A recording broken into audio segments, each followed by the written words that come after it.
Good evening. Welcome to our September 15th City Council meeting.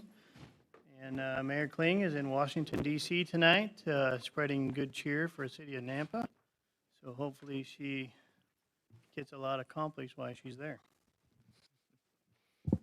So we have a long-standing tradition here at Nampa City Council. We open with a pledge and a prayer, or a prayer and a pledge. And tonight we have Nate Roscom with Lakeview Nazarene Church. Welcome, Nate. Thank you, City Council, and those gathered, would you pray with me? Holy and Almighty God, in these moments, before we set our minds to the work of the people, we pause to give thanks.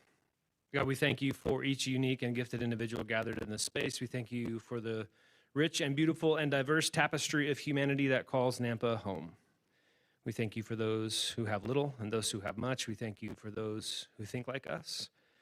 And we thank you for those who see the world differently than we. Above all, we thank you for your unending grace and mercy that enables us to live in community together. Without your abiding presence, through your Holy Spirit, unity is impossible. Cooperation is merely a dream, and witness of a people claiming the name of Christ is lost. To those who have been elected to serve, God grant wisdom, depth of insight, and the capacity to lead for the good of the whole and not for self-interest. For those who will speak out for an issue that matters to them, give clarity and grace. May they speak with humility and sincerity of heart and purpose. God, we ask for civility, for charity and respect of the other in our dialogue and discussion and debate. May we listen as one being taught, seeking to first see and value each person as a human being created in your image, so that we may hear, value, and hold space for their opinion and perspective. In our arguments, may we be edifying. In our disagreements, may we be gracious and kind. May we see those we disagree with as humans. May we remember their name and not just their ideology or their position on a matter. And in all things, may we heed the words of Paul in regards to our pursuit of imitating Christ's humility, that we should do nothing out of selfish ambition or vain conceit. Rather, in humility, value others above ourselves. Let us not look to our own interests, but each of us to the interest of the others. God, as we come together to discern the good of all in our community through this civic duty, may we do so knowing the call is to govern for the good of all people. As we set about this work in a season of seemingly endless division and disunity, following a week of continued violence toward children and an individual simply practicing the core tenets of this great country losing his life. Would you remind us of the power we each hold in these moments? Power to heal, power to speak love, power to stand for justice, power to free the oppressed, power to break the chains of injustice, power to hold the dignity and humanity of each individual that calls Nampa their home. And remind us, oh God, that this power found in Jesus wields no sword or gavel, holds nothing over the neighbor, and is not motivated by self. It is a power that is found only in sacrifice and giving up oneself for the other. May it be so in each of us this day, we pray in the name of the Father, Son, and Holy Spirit. Amen. And would you join me in the Pledge of Allegiance? I pledge allegiance to the flag of the United States of America and to the republic for which it stands, one nation, under God, indivisible, with liberty and justice for all.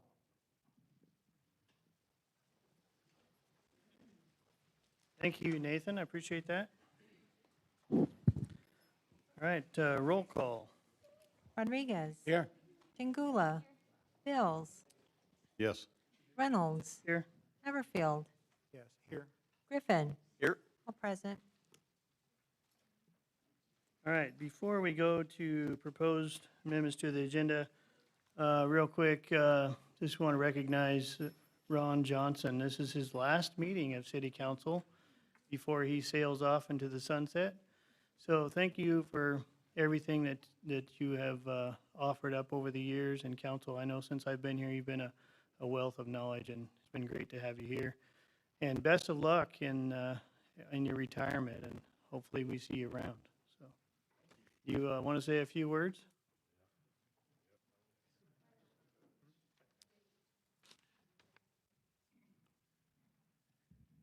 Mayor, council members.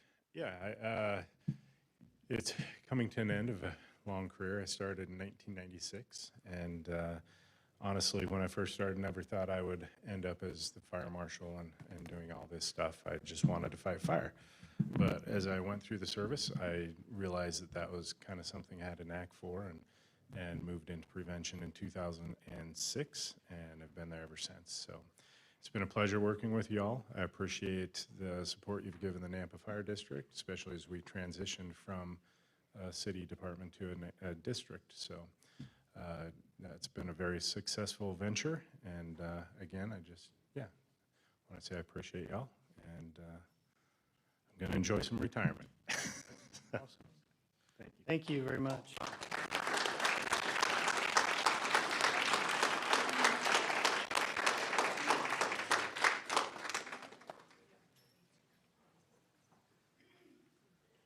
I think this is also Jeff Barnes' last council meeting. Maybe he's going fishing with Ron. Jeff, do you have anything you would like to say?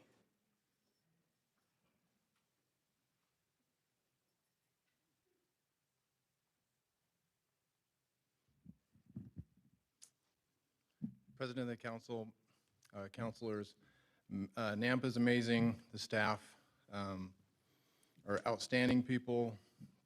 Best job I've ever had. Love it. And so thank you for what you've done. And I feel like we've gotten a lot done. So it's been really a privilege. I started in 2011. And just been a part of just amazing, innovative kind of a culture here. It's pretty rare. Anyway, thank you. You would definitely be missed for everything you've done. You've been a real asset to the city, and you'll definitely be missed. So make sure you stop around, and we might see you sitting over here on your new street, admiring the street sign or something. But, thank you for everything. Okay, thank you.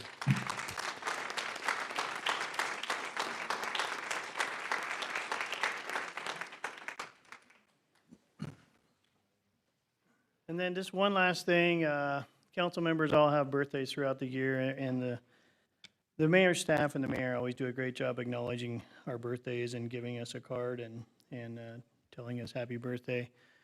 But this particular council person, Councilwoman Jangula, to be exact, her birthday is actually today. She has to be at a council meeting on her birthday. That's commitment right there. So I was thinking that we always do some things in here that aren't so fun sometimes. And so I was thinking it would be great if we could have Councilman Bills lead us in happy birthday for Councilwoman Jangula. I don't want to hear that. Happy birthday to you. Happy birthday to you. Happy birthday, dear Natalie. Happy birthday to you. Thank you. And many more. I'm 26 plus 6 plus 7. Okay, I'm sure I'll pay for that later. She's an old lady. All right, on to the agenda. I would stand for a motion for adoption of the agenda. Oh, any proposed amendments to the agenda? I got ahead of myself. I do have one. Okay, Councilman Haverfield? Just for conversational purposes, 1.6A.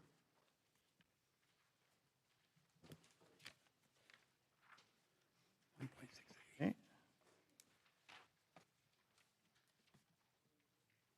We'll pull that one. Any other proposed amendments? Hearing none, I would stand for a motion to approve the agenda with 16A pulled off. So moved. Second. All in favor? Aye. Motion passes. All right.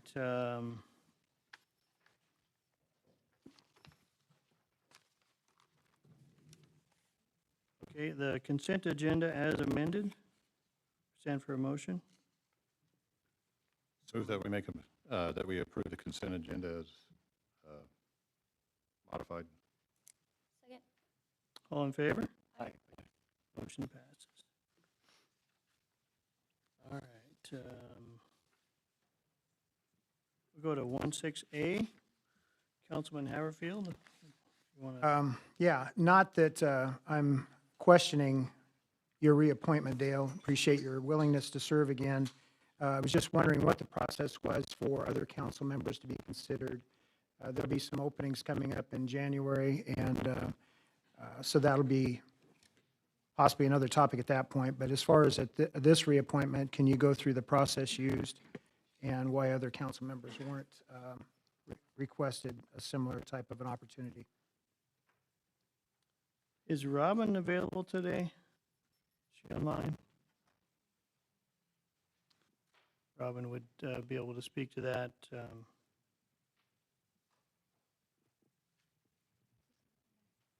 Preston, do you have any comments on that? As far as I know, the process is the same for all council members that are on NDC. Yeah, And, Council President. We looked into this somewhat. There was a question about recent change in Idaho code that governs this. And what we found so far is the process that the city has followed is what we want to do moving forward. And I wasn't here for the last time they did it, but code doesn't really spell out in the nitty-gritty specifics of the procedural aspect of it. I know that may not be a satisfying answer, but what that would mean is the typical approach that the city has done in the past, we would continue to follow it.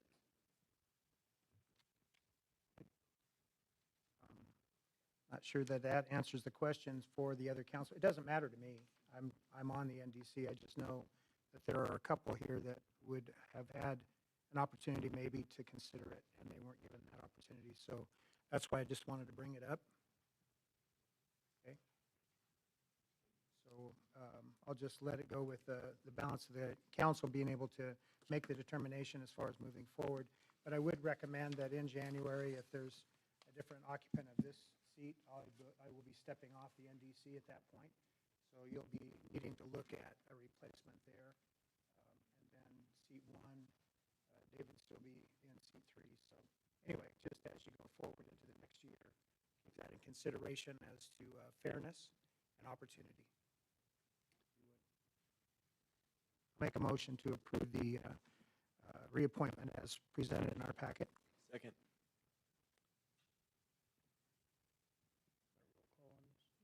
A roll call? Yes.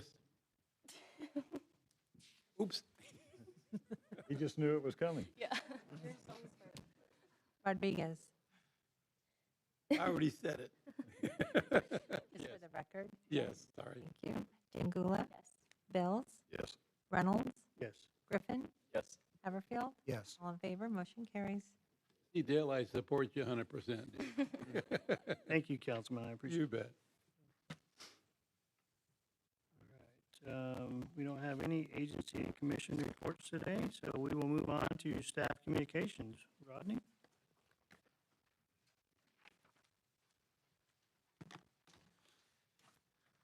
Thank you, Mr. Chair and City Council, or President and City Council. We had 2 items come before for the Planning and Zoning Commission. The first one was a pre-annexation and a pre-zone to BC for landscape business, and this was on the the southeast corner of North Robinson Boulevard and Airport Road. And the Planning and Zoning Commission recommended approval of that, and this will come before you in October.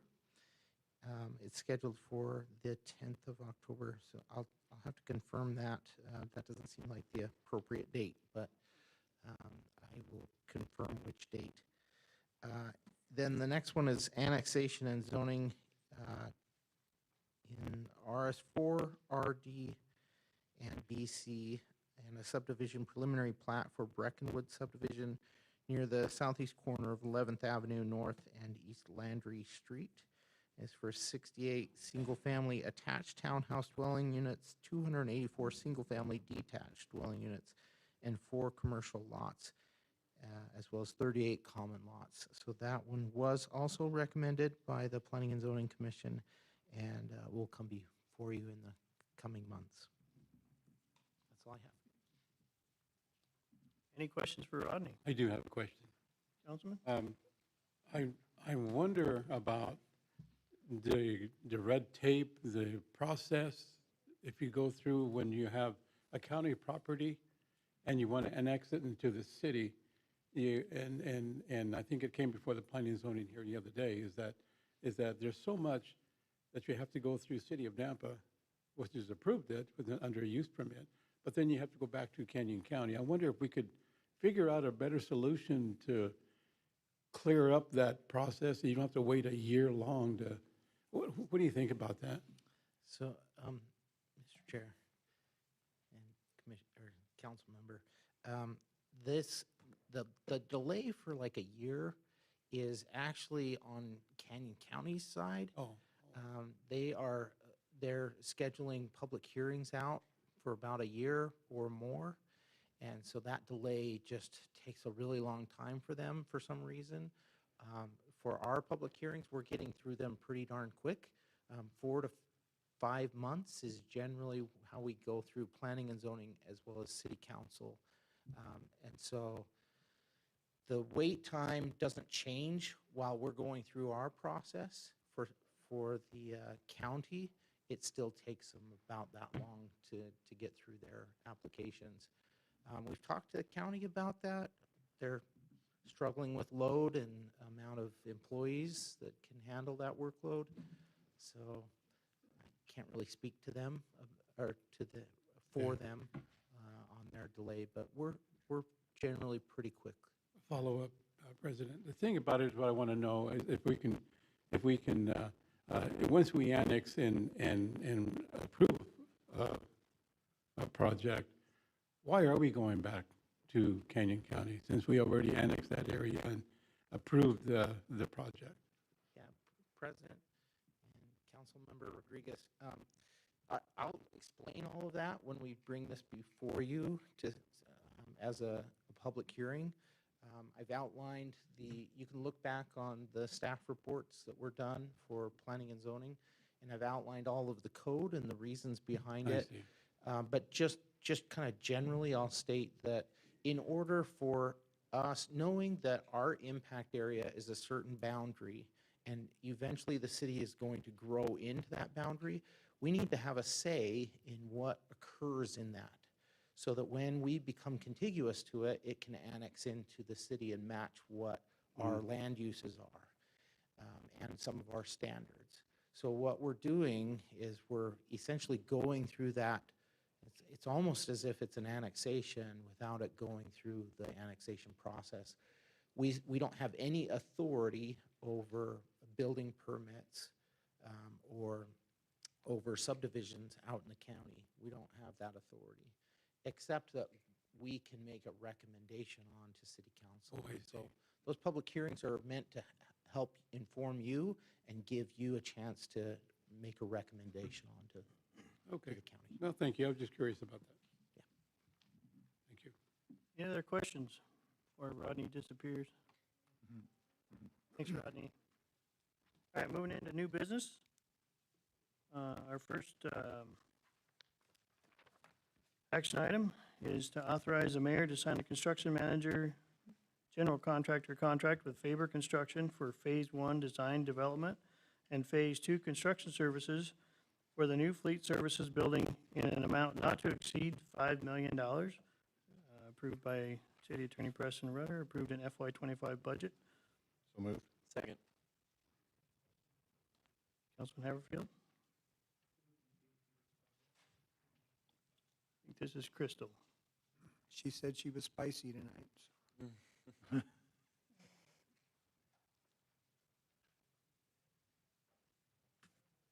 Inside information. My question is, I see the base bid at 3.8, the pre-construction at 200,000, that's 4 million out of the 5. So the ad alternates were totaled $1 million, but there was a list of rough order of magnitude costs of 7 different ad alternates. I was wondering which ones will be chosen? Council President, Councilman Haverfield, great question. So this contract is only going to be authorizing the base bid and that pre-construction, so about that $4 million mark. We will come back to council with a list of the ad alternates that we would like to bring. the budget that we also have shown here does not include the, I don't know, 750, 780, something like that, thousand of impact fees coming from fires. So we may have a little bit more wiggle room and be able to get some more ad alternates.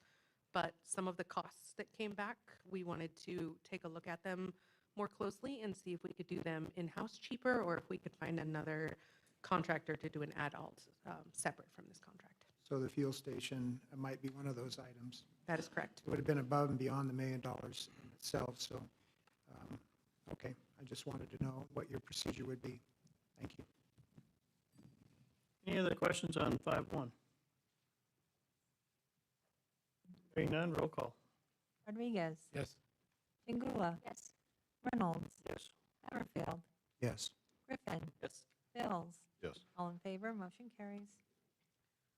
Item 5.2 is an action item. Authorize fleet services to generate purchase orders effective October 1st, 2025 to various vendors and manufacturers for all vehicles and equipment authorized in the FY26 City of Nampa capital budget, excluding vehicles and equipment for golf, for the total estimated amount of $3,587,624, and it was approved in the FY26 budget. So moved. Any questions on 5.2? Hearing none, roll call. Rodriguez. Yes. Reynolds. Yes. Haverfield. Yes. Griffin. Yes. Chingula. Yes. Bills. Yes. All in favor, motion carries. Item 5.3, authorize mayor and senior director of public works to sign a task order amendment for construction services with Brown and Caldwell for the water renewal facility, Group F, Pioneer 15.0 offsite pipeline extension in the amount of $84,557, approved in the FY25 budget. So moved. Second. Any questions on 5.3? Hearing none, roll call. Rodriguez. Yes. Reynolds. Yes. Haverfield. Yes. Griffin. Yes. Chingula. Yes. Bills. Yes. All in favor, motion carries. Item 5.4 is an action item, award bid and authorize mayor to sign contract with McIlvain Civil Constructors, Inc. for construction of the water renewal facility, Group F Pioneer 15.0 offsite pipeline extension in the amount of $710,300, approved in the FY25 budget. So moved. Second. Question. Councilman Haverfield?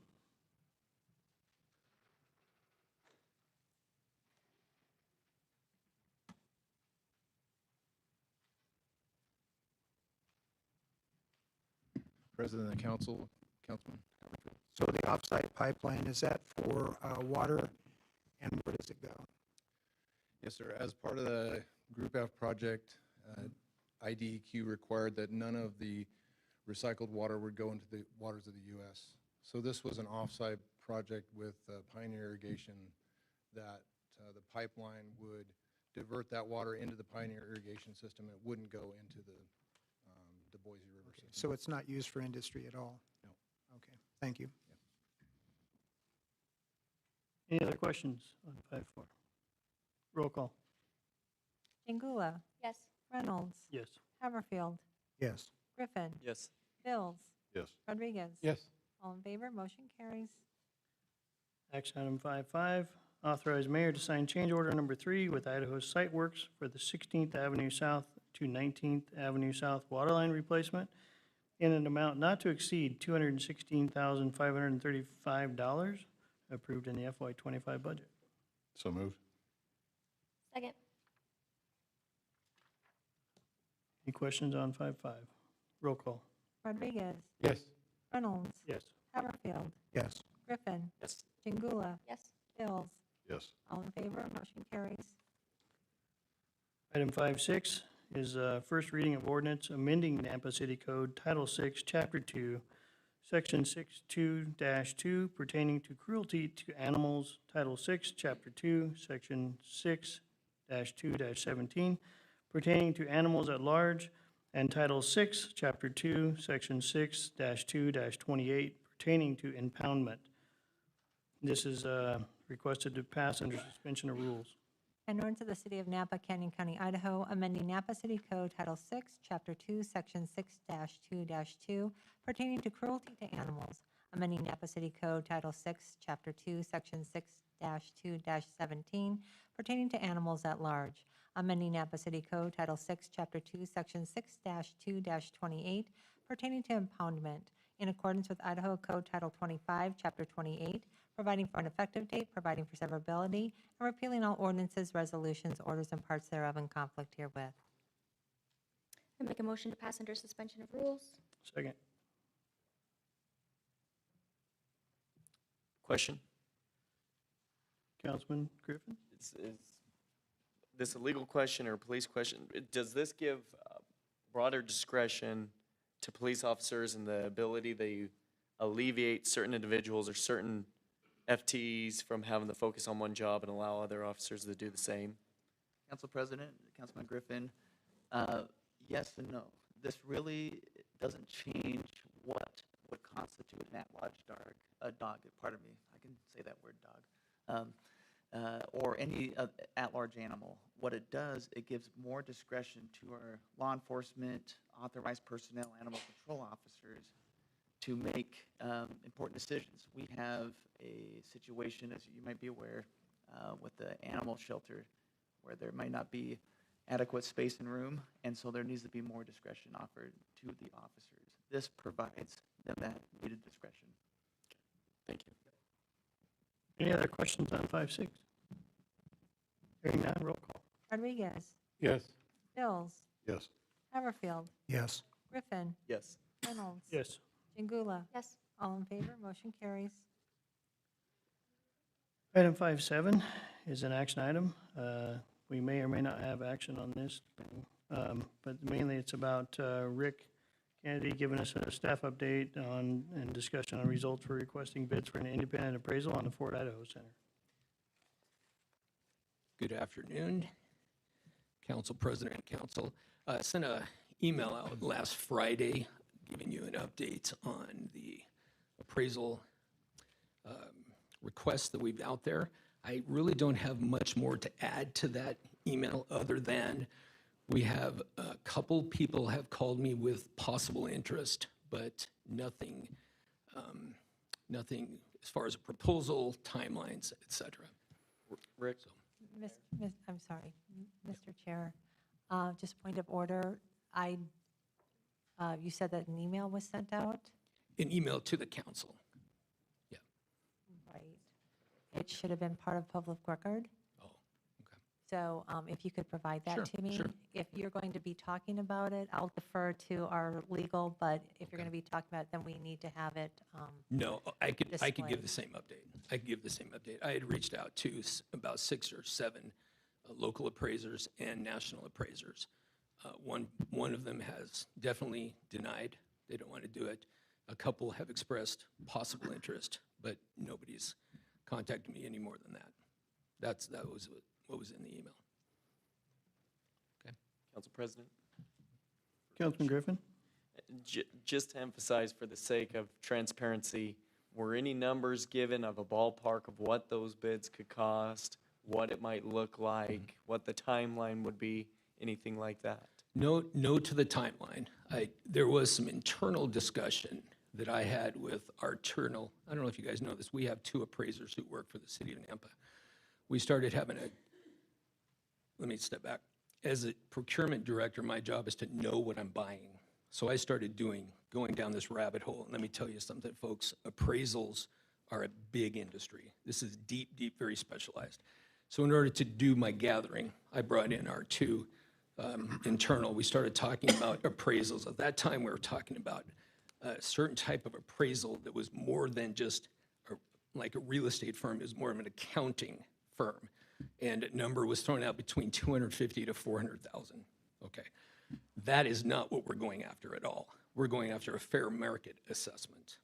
In talking with an individual who appraises golf courses, he did give me a number, but he had not seen any of our documents, any of the deed restrictions, et cetera. And that number, I don't even want to throw it out there. It would just confuse us all because it is such a very specialized field. Thank you. Yep. Any other questions to Rick? I have one, sir. Councilman? If you'd pull up Exhibit D in the deed restriction agreement for Fort Idaho Center. Council President, just a point of order. Councilman Rodriguez, the exhibit you're referring to, is that part of item 5.8? That's the next item, but not part of this 5.7. Oh, it's not? No. Yes, it's 5.8. Okay. Council President, there is some overlap, obviously, between those two items, and so. That's what I wanted. we can- Okay. Just want to Thanks make for clarification. I don't have a question. Rick. Okay. Anything else? Any other questions for Rick? Do we, Council President, oh, go ahead. I was just gonna make a motion, so. I was just going to ask what direction we wanted to give Rick, so I think we're heading down the same path. So I'd make a motion that we cease seeking formalized appraisals, Second. Fort Idaho Center. Second. Discussion on the motion? I would like to speak a little bit to it. I think we're wasting valuable staff resources and time. If it gets to the point where we receive an offer to sell and the offer seems egregious or that we need to investigate a little further, I understood the point of going through, so we have a ballpark. I think we're within a ballpark somewhere, but just having Rick go through this process, I don't think is a good use of his time or us holding our breath on the issue. So I think it's time to put it to rest. Any other discussion on the motion? Hearing none, roll call. Rodriguez What was the motion, please? is to cease seeking formalized appraisal on Fort Idaho Center. Yes. Chingula,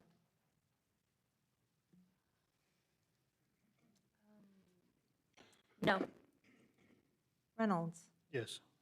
Haverfield, Yes. Griffin, Yes. Bills. Yes. 5 in favor, 1 opposed, motion carries. All right, action item 5.8. Make declaration, be a resolution that city-owned real property, the Fort Idaho Center, is underutilized and not used for public purposes. Declare intent to sell for a minimum price or convey to College of Western Idaho, subject to certain deed restrictions, or retain, and provide notice of a public hearing for a vote on October 6th, 2025.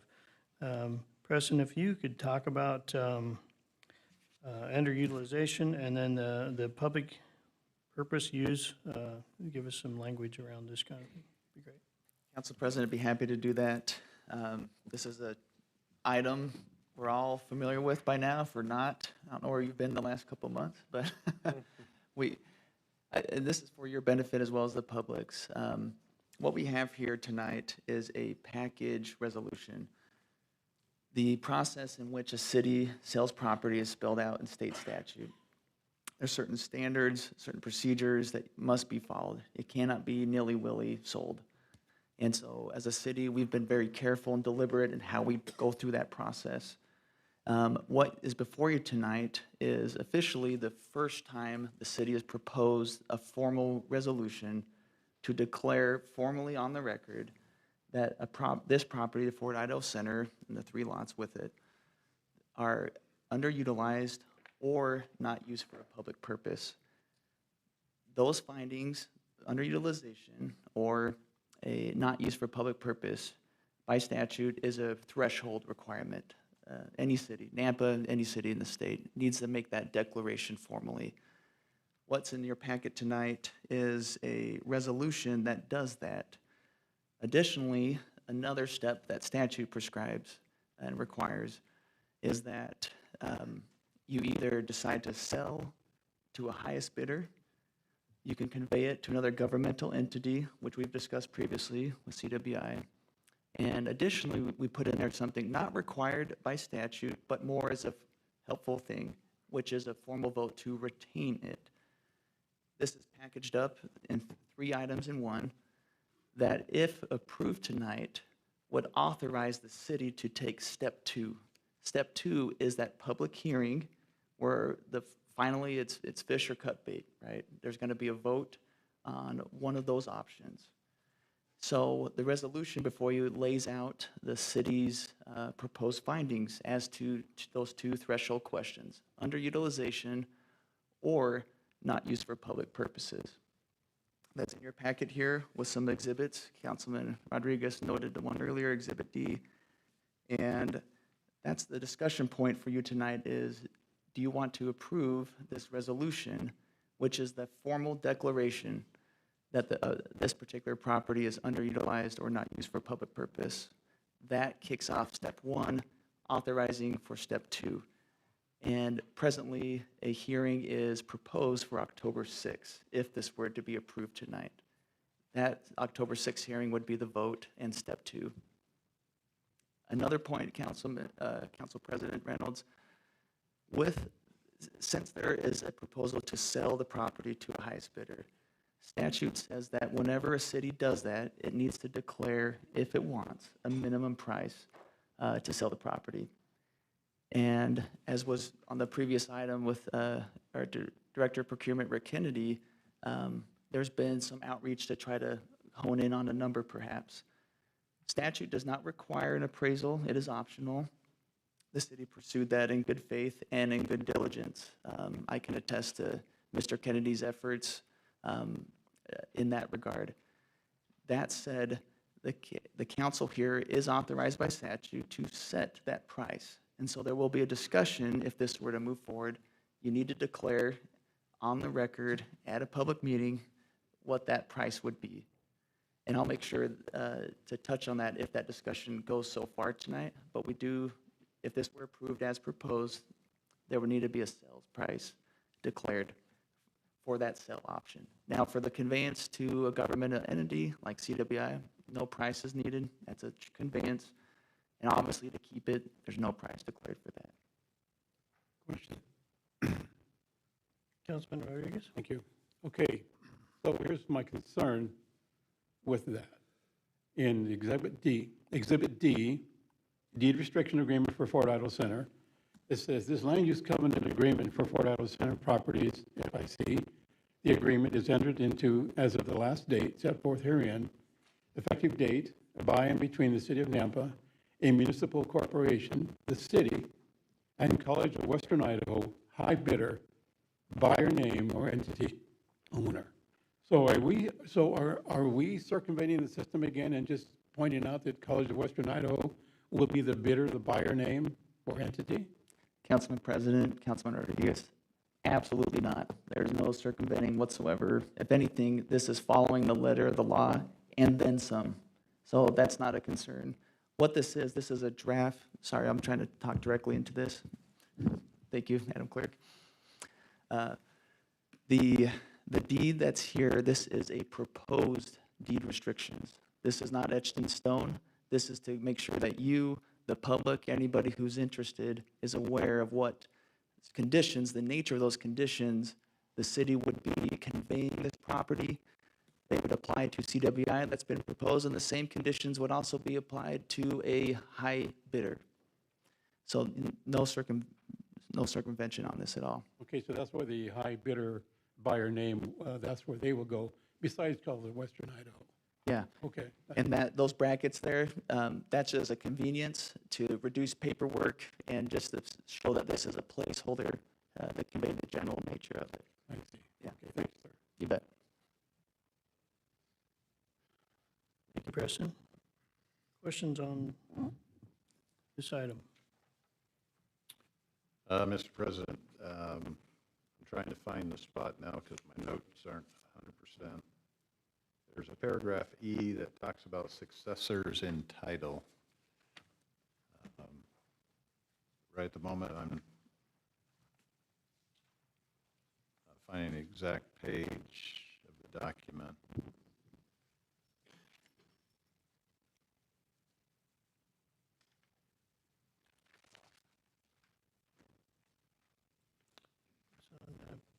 Page 373.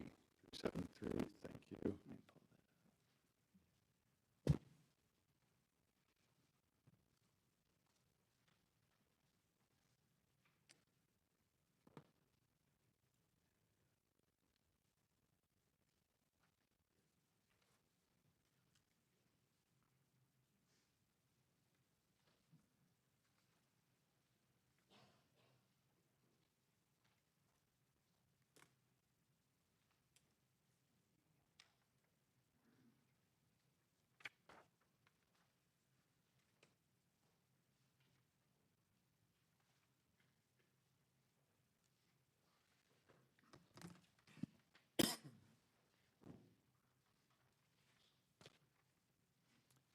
Okay, so for me, it was including all successors in title, but the property under the,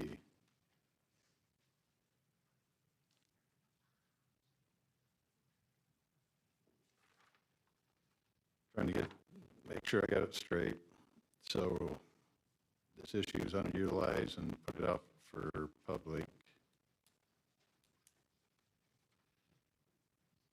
My concern is it's giving options of multiple successors.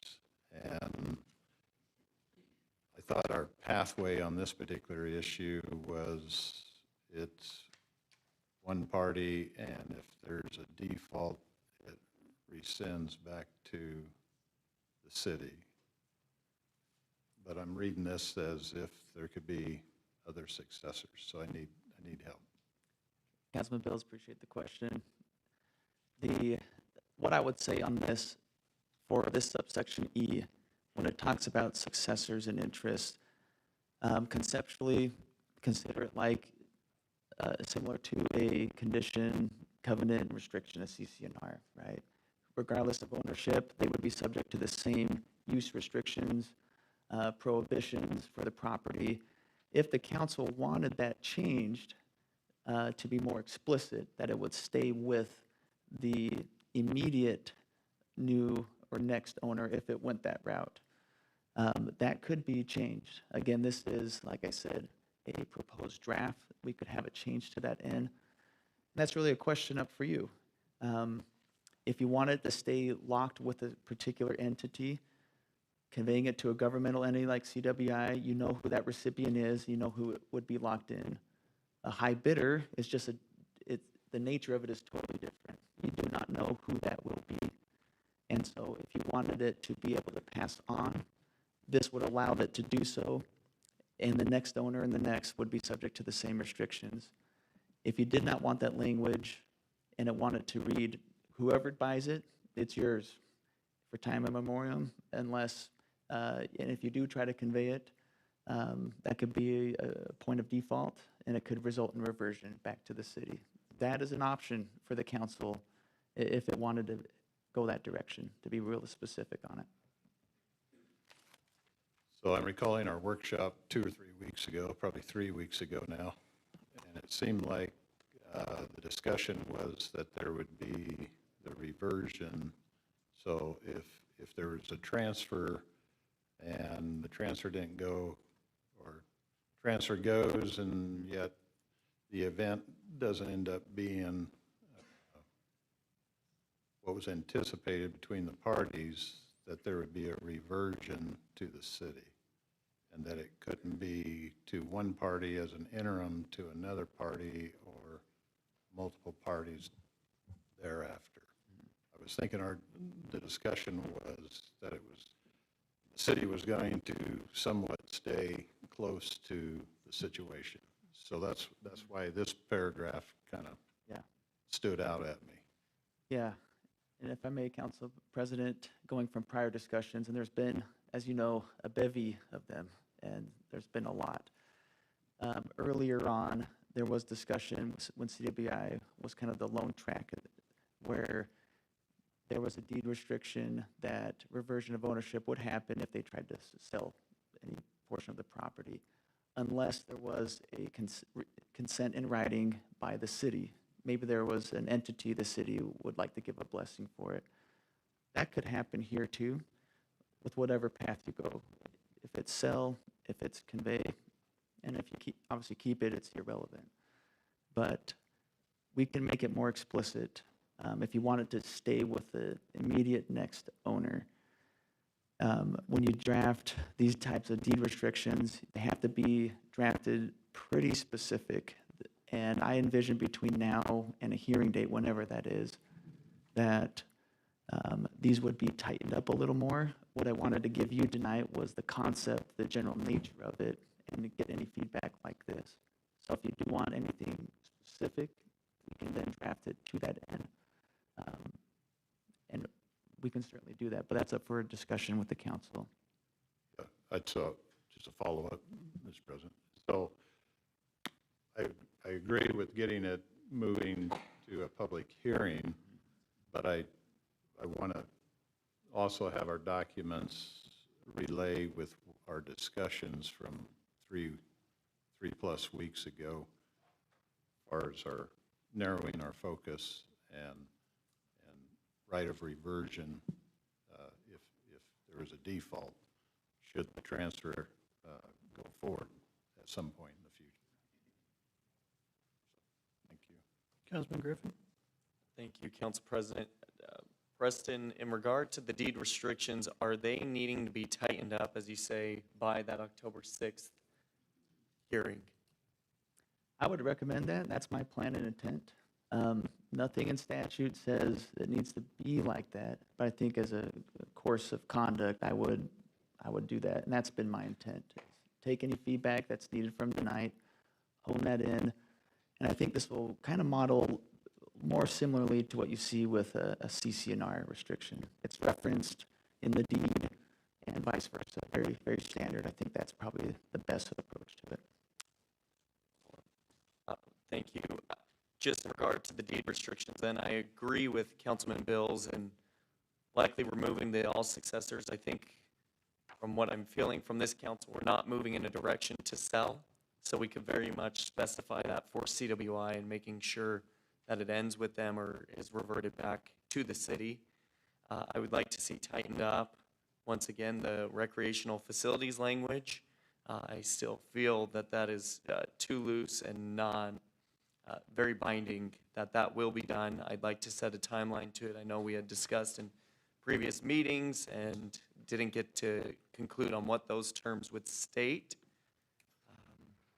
I also would like to visit with CWI regarding the extent that we can do the soccer fields. I know it currently states 10 years. I would like to tie that up for as long as possible. If 10 years is it, great. Just getting confirmation of that. If we're going to transfer a significant asset, I'd like to have some significant benefits back to the community, and I think that's one area where it could be. So those are my thoughts for right now. I'm ready to make a motion. One sec, President. Just for the record, I know Preston and I already talked about it, putting gun shows back in here. That was something that the public wanted in there. Preston and I did talk about the language and the things that need to happen, so he is aware. I just want to put on the record that that is something that we will discuss. By all means. Preston, the way I'm seeing it is the resolution for underutilization is pretty specific for that topic. And then for as far as the rest of the exhibits, they can be tightened up based on what we decide after the public hearing to either, or during that public hearing to convey, sell, or retain. Am I seeing that correctly? Yeah, and there's a practical point here too, right? If you want to commit down a path with a known party, such as like CWI, giving them the benefit of what this transaction is in advance and being in agreement on that could be beneficial. It's not required by statute, but just as a practical point, if the city wanted to go that route, what you see here, and this is, I believe, posted to the city's website, terms that the city and CWI had reached an agreement at some point. I know there's still some desired left on the table, right, for some specificity.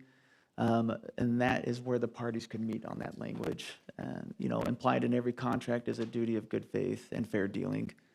And so, as, you know, maybe non-specific as the language is, to the extent those circumstances come up, Councilman Griffin, they would be under that duty to try to fulfill that in good faith.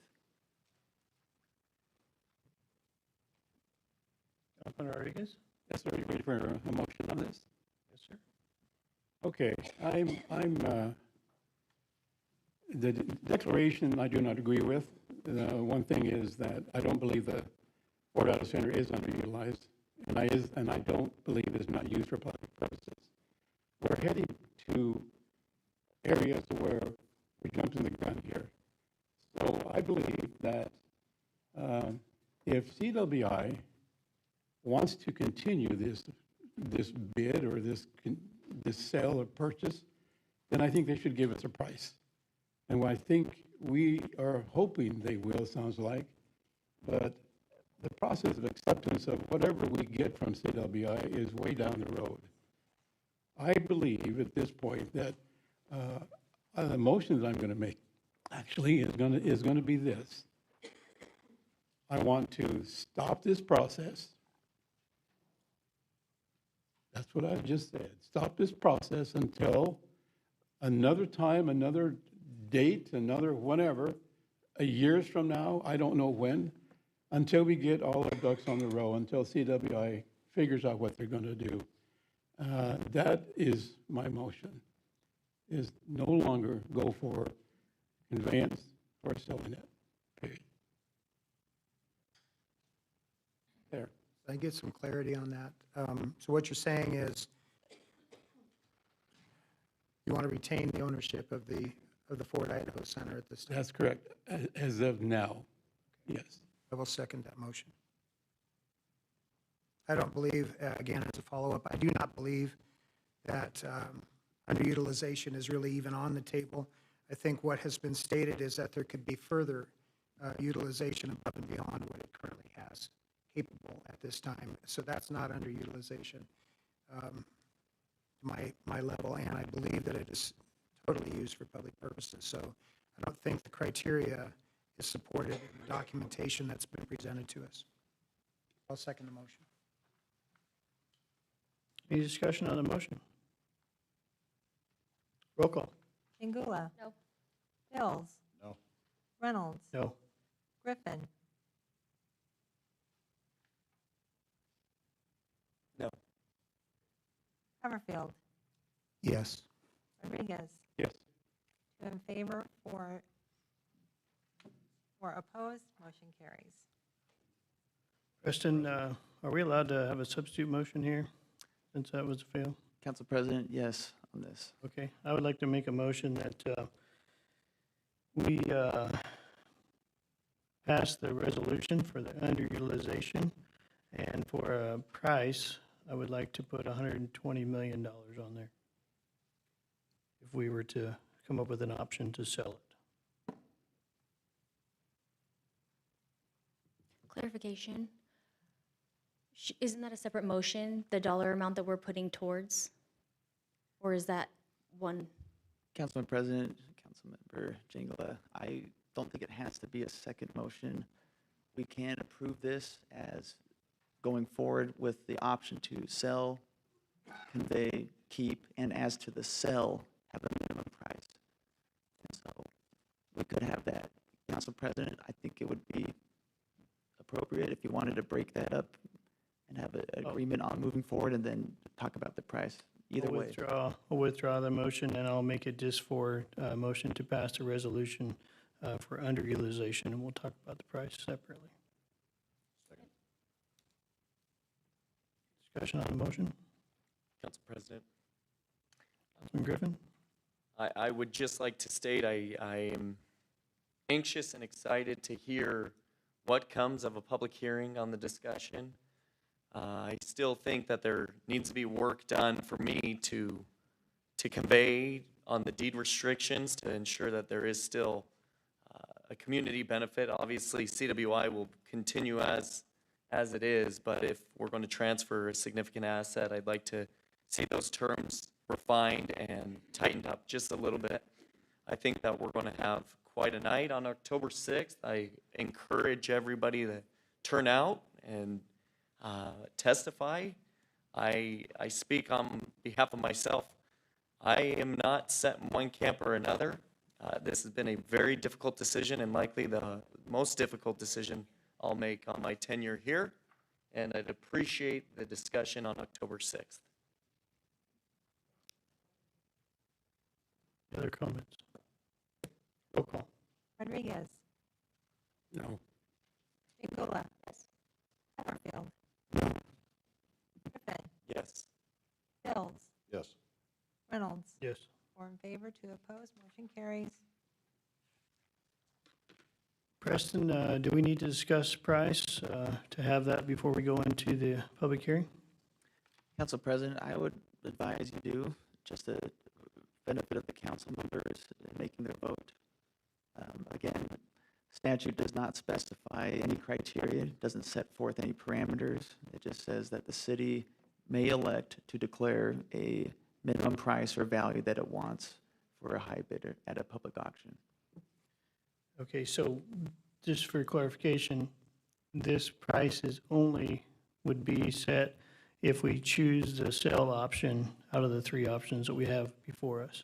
So that's the only thing that we're looking at as a minimum price to open a bid at. So, That's correct. Councilman Griffin? I think I would like to make a motion. I'm not in the sale camp whatsoever.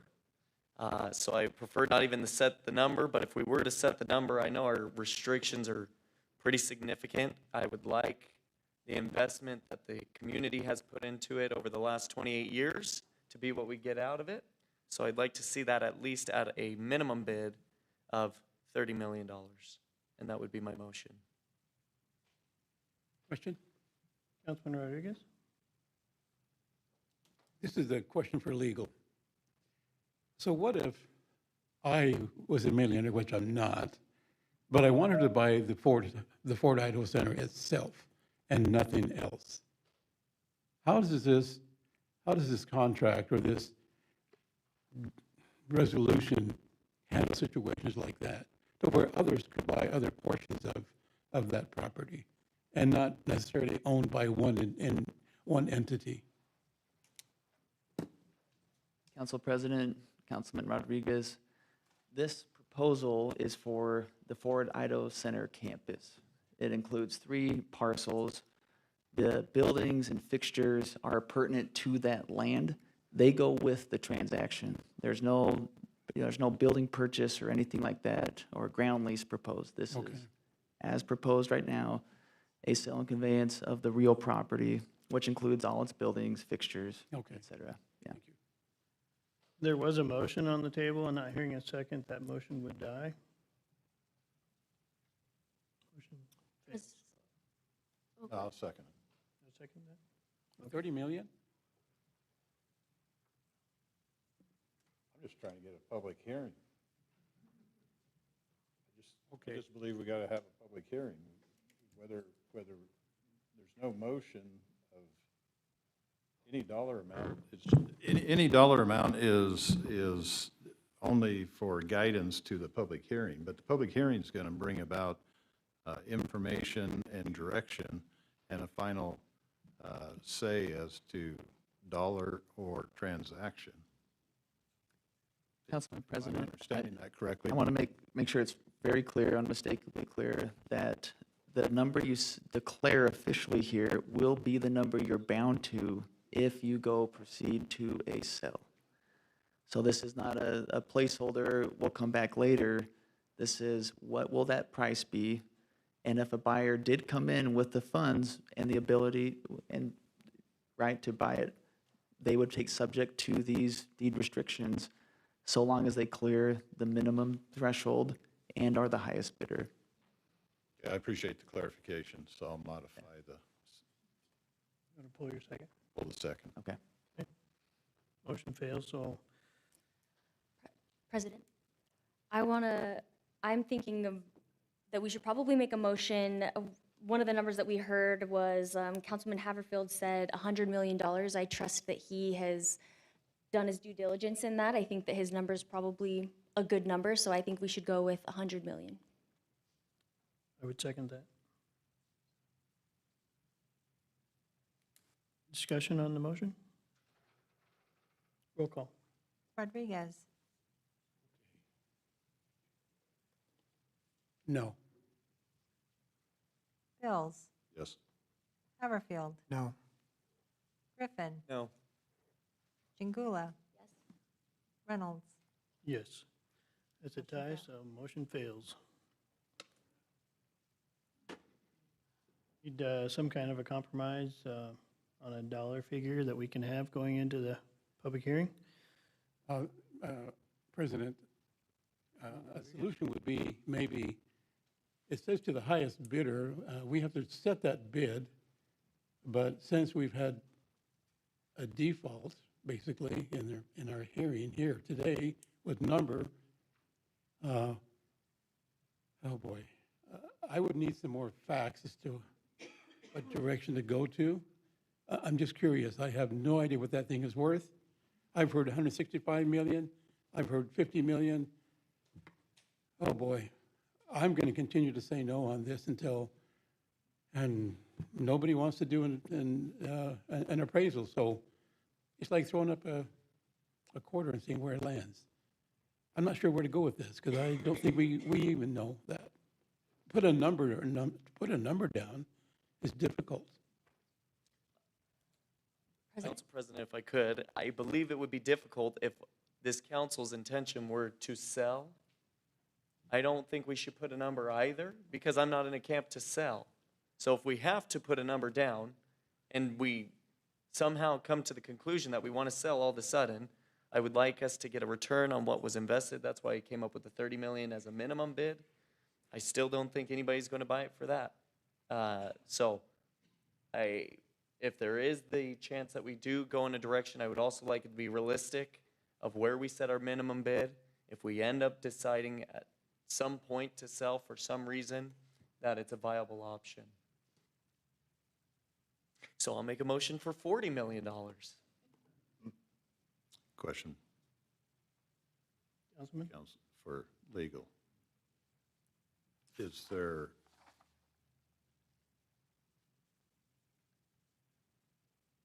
so on requesting or setting aside a public hearing, do we need to leave the language in, the sell at a minimum price?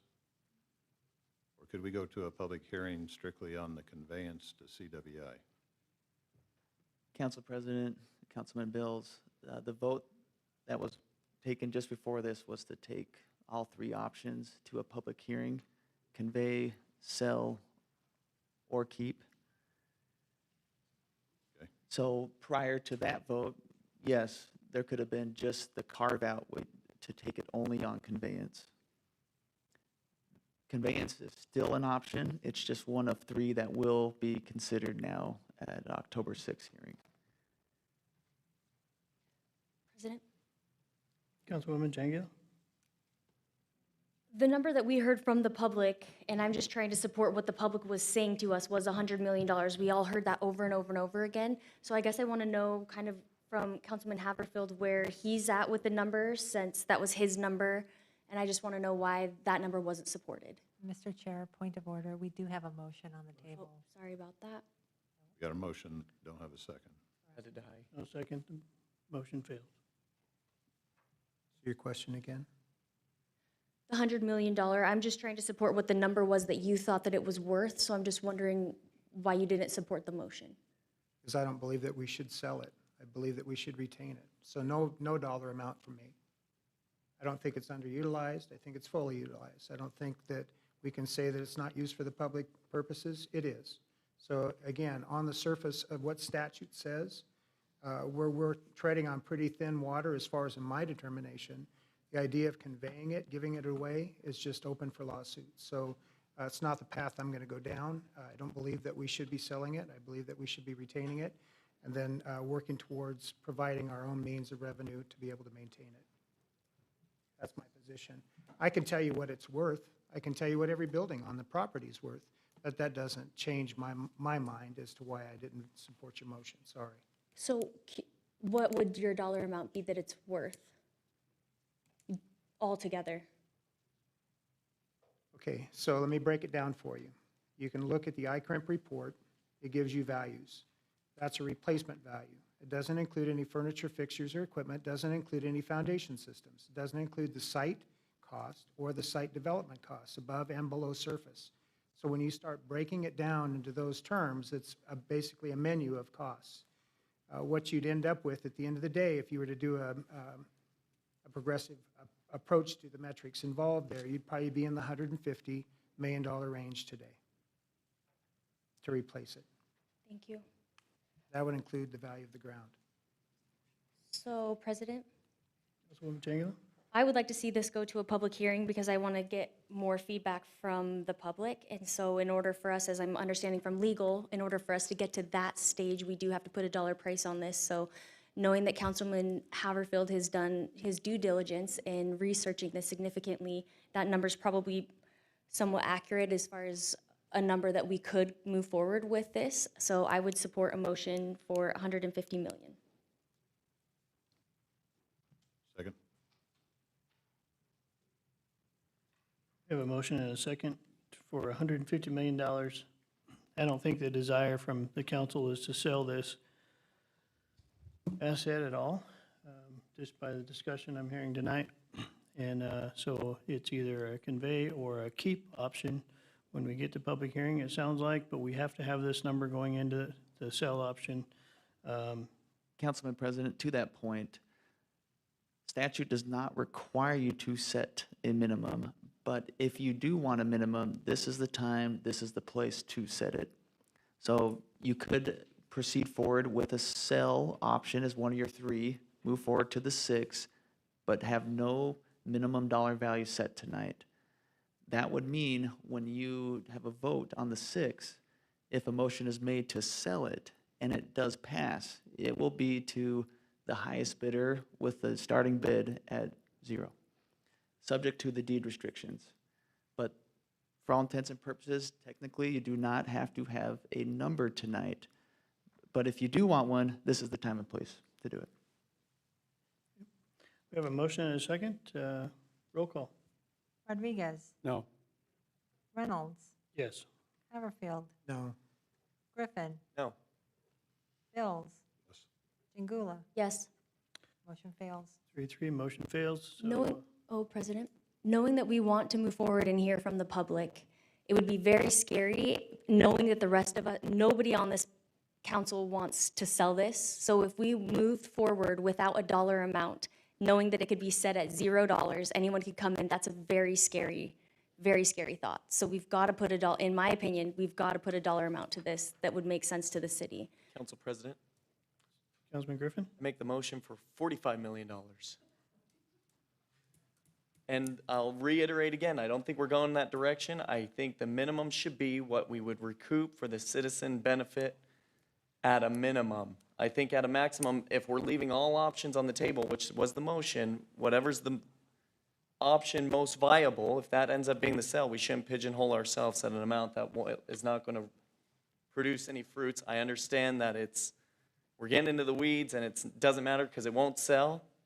So my motion's for 45 million. I would second that. And with the deed restrictions that we're requesting on this, no matter which way it goes, unless we retain it, I think that covers us for what we want to retain for the city of Nampa and the residents. So, second that. Any other discussion? President. Discussion. Councilwoman? Councilman Griffin, I'm curious to know why you're not supporting Councilman Haverfield's numbers, the 100 or the 150. It's not that I don't support his numbers or support your numbers or support my own numbers. I know what's been invested in 27 years. I'd like to at least recoup that. So if it's a minimum bid discussion for a topic that'll never see the light of day, we might as well do it the proper avenue if it's going to be a viable option. So if somehow we get to the point of a sale and that we end up deciding, rather than retaining, rather than transferring the CWI, should actually be a viable option. Setting the price tag to 150 million with these deed restrictions is not viable to anybody. So that's why I get to the point, if we're going to go through the process and say it's a viable option, we should set the number as such. Thanks. Councilman Bills? One more time, I need a clarification on the dollar side. Tonight, we haven't forced the issue of dollar included versus just a conveyance public hearing.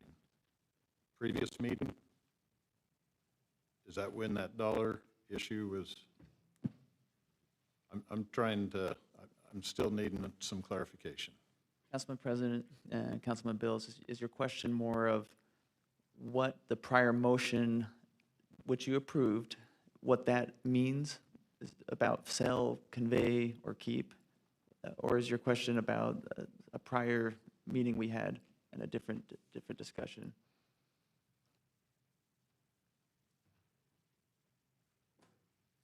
So if we went back and amended that and remove the word sell, would we then need a dollar amount in the current discussion? The time for that vote has come and gone. We didn't adopt the formal Robert's Rules of Order, which allows for a withdrawal immediately. And so that action, for all intents and purposes, is final. Okay, Yeah, thank you. yeah. Councilman Bills, we do not need a dollar amount to move into this public hearing on October 6th. Just for clarification, we're just setting one as a safeguard. If that was the way the council voted on that date, we would have a minimum bid in there. So that time to set that safeguard is now. If we don't want to have a minimum, we don't have to have a minimum. But Yeah, I fully understand, and I agree on some type of minimum. And you can imagine there are reasons why, Councilman President, part of this will, after this meeting, whatever the final vote is here, a public notice will be made. Statute requires that. We wait at least 14 days, and that public notice will let the world know what's going to happen on October 6th. There'll be a discussion about whether to convey it, keep it, or sell it, and if they pursue a sell, what that dollar number is. That allows the public to gather themselves and, prepare maybe a proposal, to come forward for that public auction. And so, yes, one does not have to be set here tonight, but one can be. It's up to the council. Mr. President, Councilman one Bills? more time for clarification, even if sold for a dollar amount, it could still going to have the deed restrictions That's correct. and honoring the agreements. So we're not selling and don't honor the agreements that are in play. That's correct. Okay, I just need that clarification. And we've covered this before, Councilman President. It's probably worth a refresher. State statute articulates that if a public auction is held for sale and no high bidder reaches that minimum threshold, right, the minimum price, the statute authorizes the city to, dispose of the property as it deems in its best interest. And so it's not the end of the road if a sale vote was taken on the 6th. I know there's discussion about whether that's viable or going to happen, but it's not the end of the road if a sale were to be the prevailing vote on the 6th. we'd have them. Or the option to convey. That's correct. That is on the table for the 6th, and if that's the prevailing vote, then it would be a conveyance, presumably with CWI as the, grantee of that. Thank you. We do have a motion and a second. Any other discussion? Roll call. Rodriguez, No. Jingula. Bills, Yes. Haverfield, No. 45. Reynolds, Yes. Griffin, Yes. motion fails. President, I make a motion for 75 million.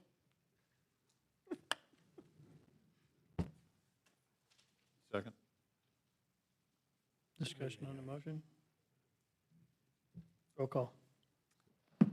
Rodriguez, No. Jingula, Yes. Bills, Yes. Reynolds, Yes. Haverfield, No. Griffin, Yes. motion carries.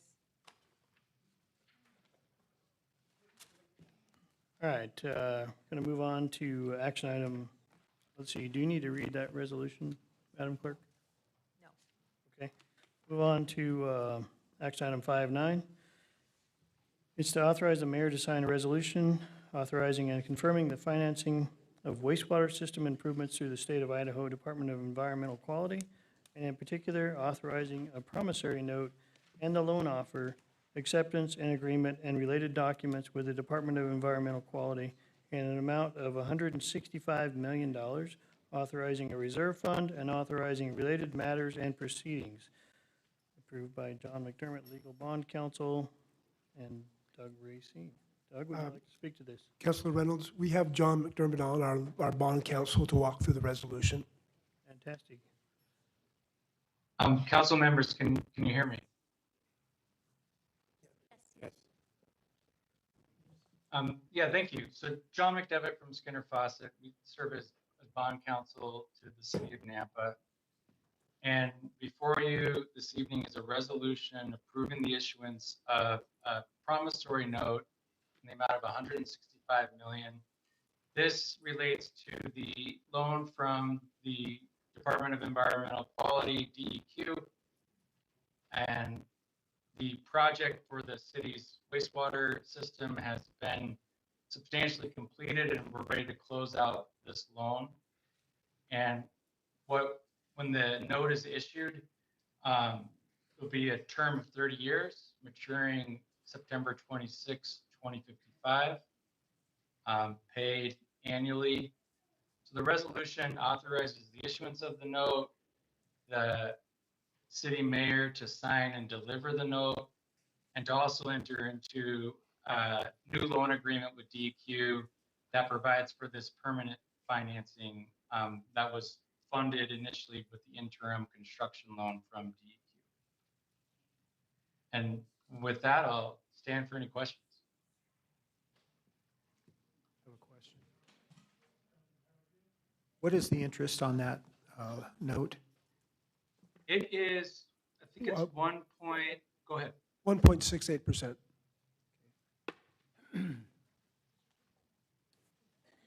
Any other questions? I do have one, sir. Councilman Rodriguez? Doug, is this a separate loan than what we have? No, books now? no, it's taking the draws. Today, we have the authorization to borrow, and we took draws against that authorization. Now it's converting all those draws into a formal note and a promissory note. I see, okay. Thank you. I have a question for Doug then. Councilman Harefield? What was the, on the SRF loan, what was that interest rate? The one prior, Right. I don't recall exactly, but I think it was like 5%. I could be wrong. I'd have to It was look back. That considerably- was a $17 million note that we had back in 2017. Okay. And I think that was, John, I don't know if you remember the interest rate on that one, but I thought it was like 5%. I could be wrong. In just one moment, I can tell you.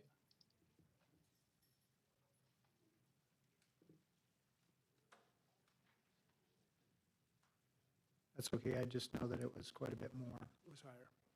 Thank you. It was 2%. 2%. Well, that's not that much then. Thank you.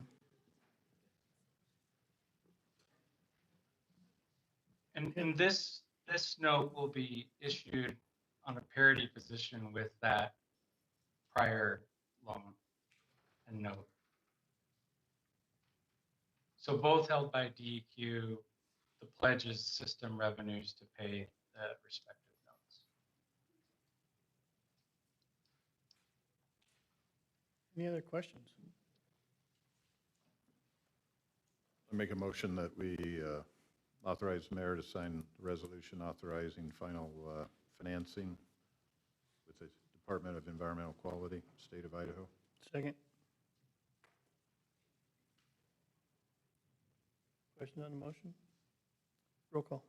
Rodriguez, Yes. Pingula. Yes. Haverfield, Yes. Griffin. Reynolds, Yes. Bills. Yes. All in favor, motion carries. All right, moving on to proclamations. We have two of them tonight. Our first one is Hispanic Heritage Month. And I'll see if I can get through these here.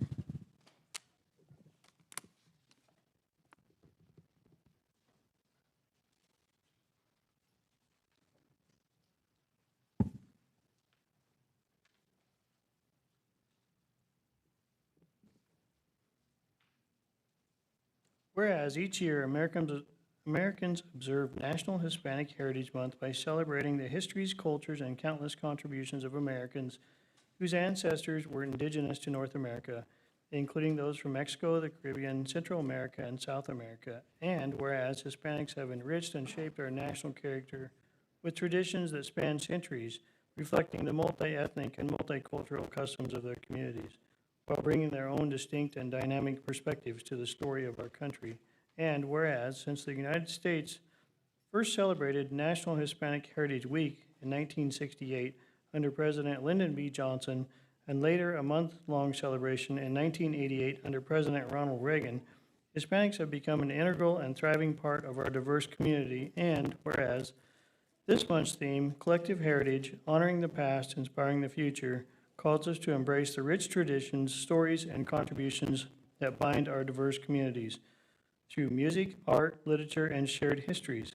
We recognize the power of our collective heritage to shape a vibrant and inclusive future for all, and whereas in Nampa and across the nation, the Hispanic community strengthens cultural, educational, economic, and political vitality through leadership, entrepreneurship, cultural events, and the presence of community hubs such as the Idaho Hispanic Community Center, where families, businesses, and organizations come together to celebrate culture and foster growth.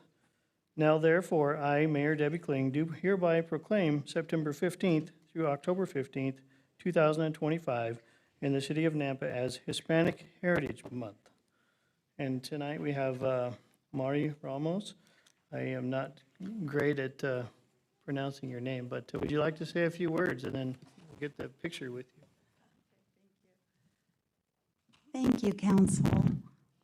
First of all, thank you for your service and the time that you take to be here every month. So when I was growing up here in Idaho, there was like less than 3% Hispanic in Idaho. Today, there's more than 25% Hispanic of Nampa is Hispanic, of Nampa. That's 1 in 4 community members here in Nampa is Hispanic.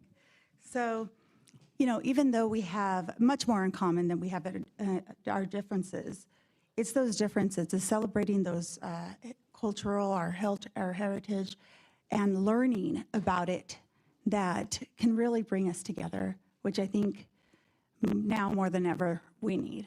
So thank you for celebrating our differences, celebrating our culture, celebrating our heritage here in Nampa. So on behalf of the Idaho Hispanic Foundation, thank you very much. And hurry up so you can come eat some tacos at the Hispanic Community Center. Thank Mari, you. if we could get a picture up here with council, that'd be fantastic.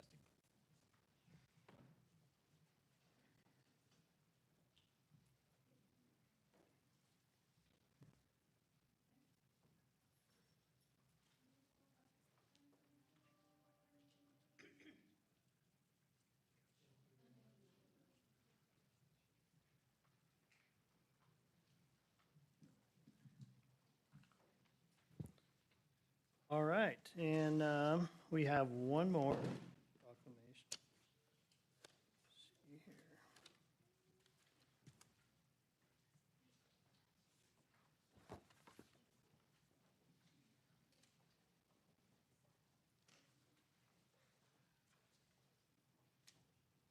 Whereas September 17th, 2025 marks the 238th anniversary of the drafting of the Constitution of the United States of America by the Constitutional Convention, and whereas it is fitting and proper to read, study, and celebrate America's founding documents and to protect the freedoms set forth in the Bill of Rights, and whereas it is fitting and proper to officially recognize this magnificent document and its memorable anniversary, and to the patriotic celebrations which will commemorate the occasion.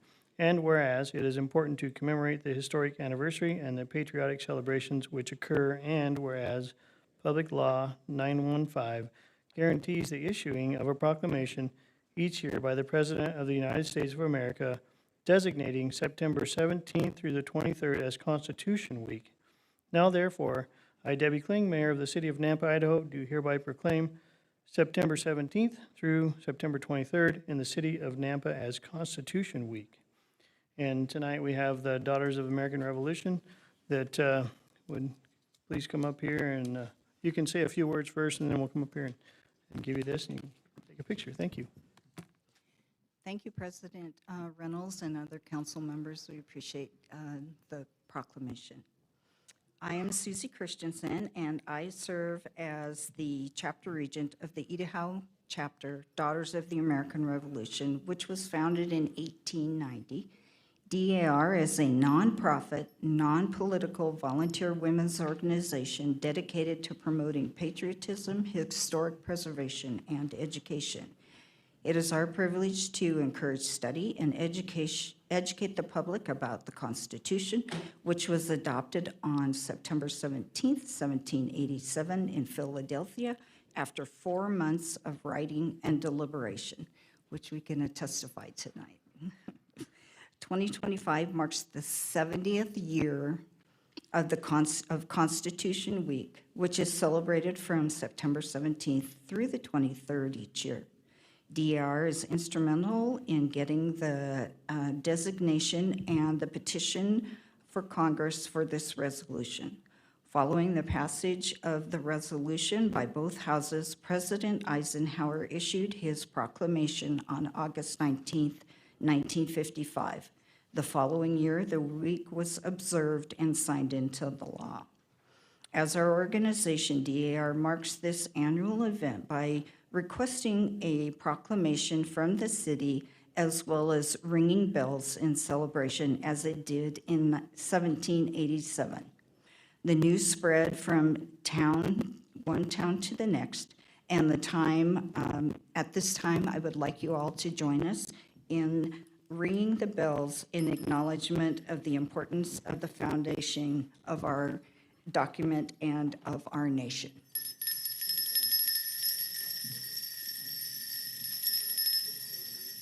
Thank you, everyone. I appreciate your time. And please come up here, we'll continue with this, and we'll get a picture.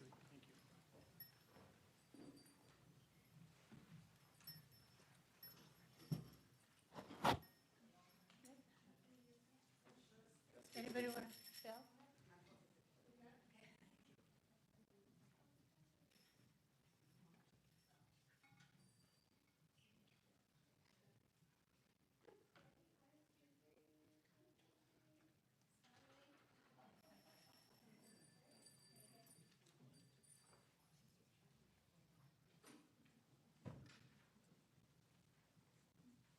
That might be open last year.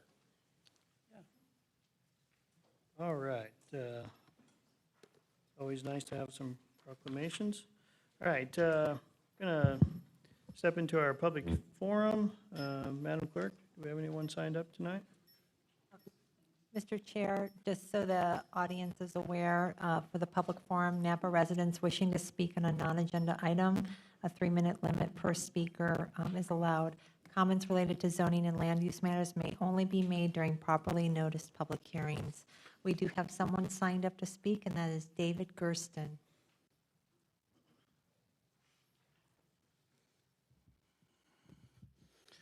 David Gersten, 11929 West Calais Drive, Nampa. President Reynolds and council members, thank you for all you do. I know public forum is not for public hearing agenda items, although I believe 8.1 is being continued today. So I'd like to just make a brief comment. My email sent to you all on Thursday, 9/11, regarding Lloyd Square and the downtown implementation plan was sent premature. Although I'm still very concerned about the fate. Mr. Chair. David. Point of order.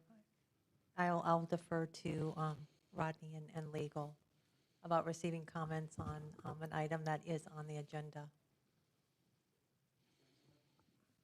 Council President, yeah, it's our standard practice that if there is an item for a public hearing. Although it's being continued. And this is for which item? 8.1. 8.1. That is being continued. That comment needs to be when that item will be up for public hearing. So whatever remarks you would have prepared tonight, you're welcome to come back when that is finally continued to a date certain. Be here, provide those same remarks or whatever ones you wish. Okay. The reason being, there's a record that when that meeting starts, that your comments would want, I presume you want to have into that record. And so that's why we adopt that practice. Understood. The comment is regarding the email sent, not the content of the email. Just the fact that it was premature. Still, I could send them an email saying that then. Still, the direction would be to reserve it for that public hearing item. Thank you. Clarification. In the past, we have allowed folks to talk and to testify and attach that to the hearing weeks ahead. Why can't you do that today? Council President, Councilman Rodriguez, I'm not aware of any of those prior instances. To the extent they may have happened, the direction here that I'm providing is that this will take place when the hearing happens. It creates a cleaner record and gives the applicant actually more opportunity to express their points in a better venue. Mr. Chair, I just jump in here. Rodney? I just want to make sure that it's clear, and we will include those comments that we received into the packet. So, As done in times past, if somebody submits a letter, or written, or a communication, you have, your department has provided that as a part of our packet for that public hearing. that's correct. So, point of order, can Mr. Gershon get back up and finish his testimony? Council President, there's a difference between oral testimony versus written testimony. This is live testimony. Yes, we do submit into the record and packet comments received in advance, but those are written comments. The nature of the oral testimony is different inherently, and that's why we reserve those for the actual public hearing testimony portion. The written comments that were referred to should be in that issue forthcoming, or any additional comments would be placed into the packet, correct? That's correct. No, thank you for the clarification. Madam Clerk, do we have anyone else signed up? Mr. Chair, we do not. Have anyone that did not get signed up for public forum that would like to testify tonight?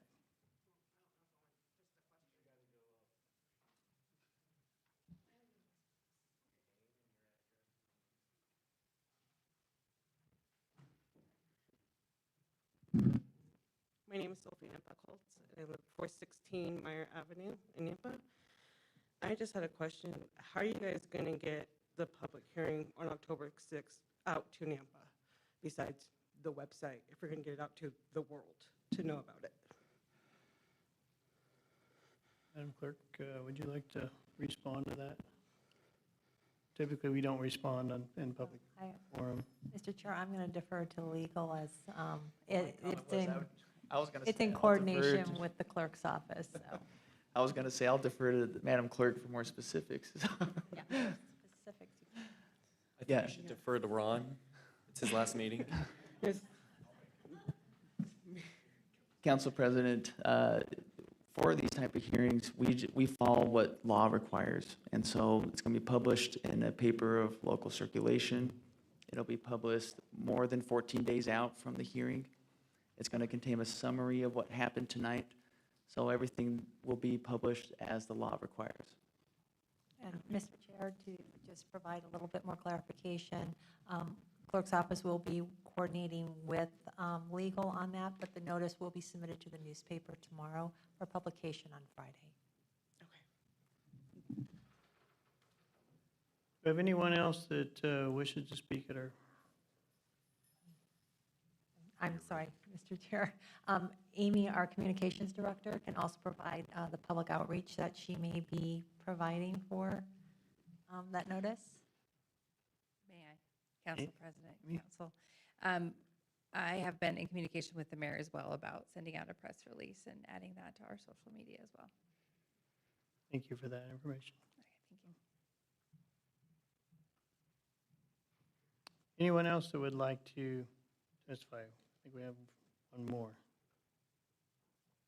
All right, hearing none, we are going to take a 5-minute break before we start our public hearings, and we'll start with, when we come back, with 8-1. Thank you. 2.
All right, if I can get a council up here, that would be fantastic. We'll get this thing underway.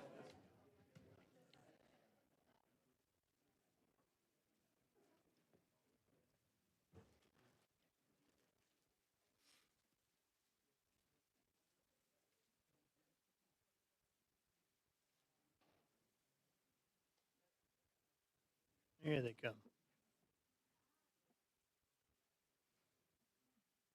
Have a quorum. All right, so the first item on is 8.1, and what we need is a motion to continue that hearing to the October 20th, 2025 meeting as requested by staff. Been moved and seconded. Roll call. Rodriguez. Chingula. Yes. Reynolds. Yes. Haverfield. Griffin. Yes. Mills. Yes. Motion carries. Motion carries. All right, action item 8.2. It's an annexation and zoning to RS7, RS 8.5, RS 12, RS 22 zoning districts and potential development agreement and subdivision preliminary plat for Lakeview neighborhood on a total of 57.16 acres at 12529 Midway Road and 0 Iowa Avenue for Conger Group Representative Karen and Bob Anderson. Original concept development of 14.86 acres for RS 22, 29.08 acres for RS 12, 9.94 acres for RS 8.5, 23.4 acres for RS 7, with a combined 131 detached single-family lots, which includes one with a current detached single-family resident and 19 common lots. Mr. Chair. Clarification, where these came from. Mr. Chair, sorry. Someone that is going to be speaking, Cheryl Higley, had asked that these be distributed so that it wouldn't get into her time when she's speaking. Okay, thank you. And I did want to let the audience know that we will be displaying that on the projector so the audience can see it as well. We'll start off with our applicant tonight, and you will have 7 minutes to present to us. Thank you. Good evening, everyone. Heath Clark, 251 East Front Street, representing the applicant. This is property that is located in the city's area of impact and immediately adjacent to existing city limits. It's come back to you tonight with the benefit of your direction from a prior hearing. So what you see on the screen right now is the prior application. It included 155 units. And at the time, there were a number of things that were going on, including you were negotiating updates to the comprehensive plan, you were having conversations with the county, and we were also told to reduce the density and increase our buffer to come up with a plan to help kind of provide some more space against our neighbors to the west and the southwest. We took all of that to heart. We waited for the comp plan to be updated. We also had several meetings with staff to come up with an updated plan to arrive at the best solution, and we did that with a fair amount of neighborhood outreach that you can see on the screen here. That was all the outreach that led up to the Planning and Zoning Commission meeting a few months ago, including reaching out to stakeholders such as the manager of the Deer Flat Refuge. Now, this is a very unique location. It is not far flung. In fact, there are city services on our eastern boundary with Carriage Hill. That has a medium density city designation. And then only a few hundred feet to the west, you can see the Canyon County residential lots. Those separate the project from Lake Lowell. In addition, you have Iowa and Lake Avenues that are also between our project and Lake Lowell. And so based on the direction we received, we needed to figure out how to transition from Carriage Hill to the county lots. We needed to figure out how to reduce our density, and we needed to figure out how to provide a bigger buffer to our neighbors on the west and southwest. And we think that we have done everything that was asked of us at the time. What we did was we worked within the city zoning to provide that transition from Carriage Hill. The lots on the southwest now are not only a minimum of a half acre, but they're also separated from those county lots by a new trail, a natural path that's 150 feet wide. Let me say it again, it's 150 feet wide. I've done this for 20 years. I've never seen an applicant do a buffer of that sort.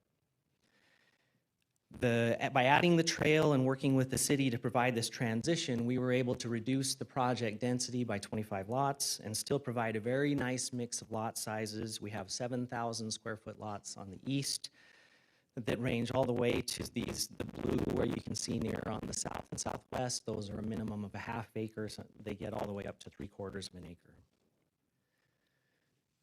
It's a very nicely amenitized project. We have dog parks, sport courts, play structures, in addition to the nature trail and buffer that I mentioned previously. We have great pathways around the project. This includes the new pathways against Lake and Iowa and Midway, internal pathways on the east side, as well as the 150-foot buffer and natural pathway against the county lots. We were also careful to keep an area open in the far northwest. If you're familiar with the site, this is a property that's been farmed for many years. It has rocky soil, it's been disked and cultivated, so it's not what you would think of as habitat. But what we've been told is that the deer do like to use the area in the far northwest, and so we left that open and tried to create this essentially a wildlife corridor to make it easier for the wildlife to get to that location without having to go up through the county lots on our south and southwest. We really like this buffer. We think it's a great amenity for the site. You know, this was not the kind of thing that's going to happen everywhere, but P&Z was very happy with it, and Commissioner Turner said it was, quote, unheard of. And with all these pathways and buffers, it's not surprising that our open space is well above what the city code requires. 22% is qualified open space, and we're at about 25% of the overall project is actual open space. So I'll wrap up and be available for questions, but in a nutshell, we have a revised and we think improved project based on the direction that we heard when we were in front of City Council last, based on our conversations with staff and based on our conversations with the neighbors. Again, it resulted in a reduction in density, the 150-foot wide, 7.5 acre buffer, and a project with 25% in open space. It provides excellent amenities, including that buffer, and we've been able to provide a transition from the higher density on Carriage Hill on the east to the county lots on the west. And I think that's an important thing because that's a very difficult balance to strike, to go from a medium density to county lots in that short of a distance. We are in agreement with staff's staff report. We are in agreement with the conditions of approval, and we were grateful to get a unanimous recommendation of approval from Planning and Zoning, and I'm happy to answer any questions.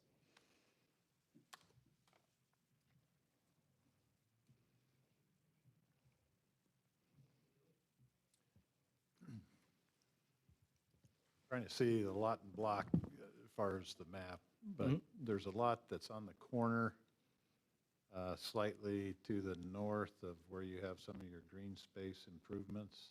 The power line runs across that lot. Oh. That almost looks like half of the lot is under the power line. It almost seems that one should also be green space. Curious on what you're thinking on that particular. Yeah, Council President, Council Member Bills. That's actually one that I was discussing with our group earlier today to make sure that I understood what was going on there. So as you can see the corridor there. That is the Idaho Power Corridor. Right. We have taken advantage of that to try to create this longer linear park. And so as you kind of work your way from the north, that's where our dog park is. If you continue on along the 45-degree angle, that's where our tot lot is. And then if you continue all the way down, there's a sport court. So with regard to the lot in question, I think you're talking about the northeast lot on that north-south block right there that's being covered up. So that is that lot is encumbered by the Idaho Power easement. We made it wider so that we could work with Idaho Power to try to arrive at a buildable lot there. If in fact that's not able to happen, then we would look at making it additional open space, but we wanted to have the ability to be able to try to configure something there, and we're pretty comfortable that we can. If you were to zoom out, Councilmember Bills, and look further down along this, along the Idaho Power Corridor down to like Red Hawk, there are other houses that are, lots that are encumbered similarly, easy for me to say, encumbered similarly, and they were able to make a house work. And so that's the approach there. We were preserving the ability to try and have a house on that lot. Thank you. Yep. Council President, how far off is that line from the ground? Council President, Councilmember Griffin, excuse me. So the homes would not be, I don't know exactly the height of the wires in the air. I think that's what you're asking. The homes would not be directly underneath. They would be off to the side outside of it. I just in thinking, going down the same pipeline as Councilmember Bills, I'd hope a retired couple would live here, not a bunch of kids on a play set or wanting to fly a kite, as we've heard. So I would also want to see that turned into green space, just prior to, so you can discuss and then come back. I appreciate that. Thank you. Mr. President. Councilman Bills? Just to follow up, it just seems like in your design, which is, you know, well laid out, that particular lot being, continuing that green corridor just makes more sense in my mind. And so some revision there, I think would be potentially in order, which we'll see what the desire of council is, but of course,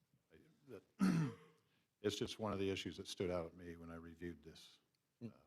So I appreciate that. Wanted to ask the question and hear a little bit of discussion. Thanks. Thank you. And I'll chat with our team about that and be prepared to discuss it on rebuttal. If you're done with the presentation, we will have you back after public testimony. Christie, I think we're ready for staff report.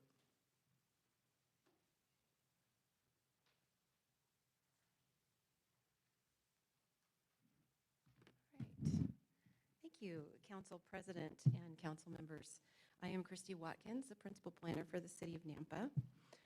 The actions requested from you this evening are approval of annexation and zoning to multiple RS zoning districts and the subdivision preliminary plat for the Lakeview subdivision at 12529 Midway Road.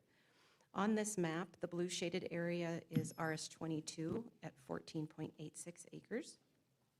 The purple area is 29.08 acres for RS 12. The red area is 9.94 acres for RS 8.5, and the tan area is 23.4 acres for RS 7. In the green area on the southwest corner, you will see the 150-foot wide buffer, and that is 7.64 acres, and it will be zoned RS 22. So a traffic impact study concluded that all studied intersections meet the City of Nampa level of service standards under the 2023 existing traffic and the 2027 background and total traffic and the 2032 background and total traffic scenarios.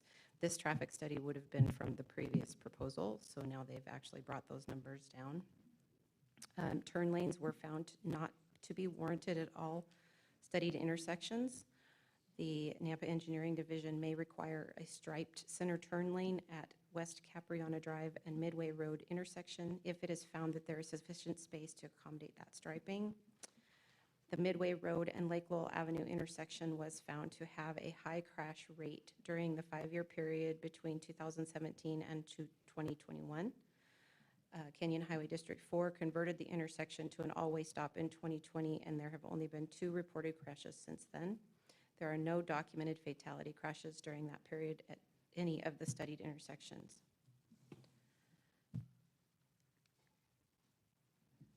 Right-of-way dedication along Midway Road is required, and then another right-of-way dedication along Iowa Avenue is required.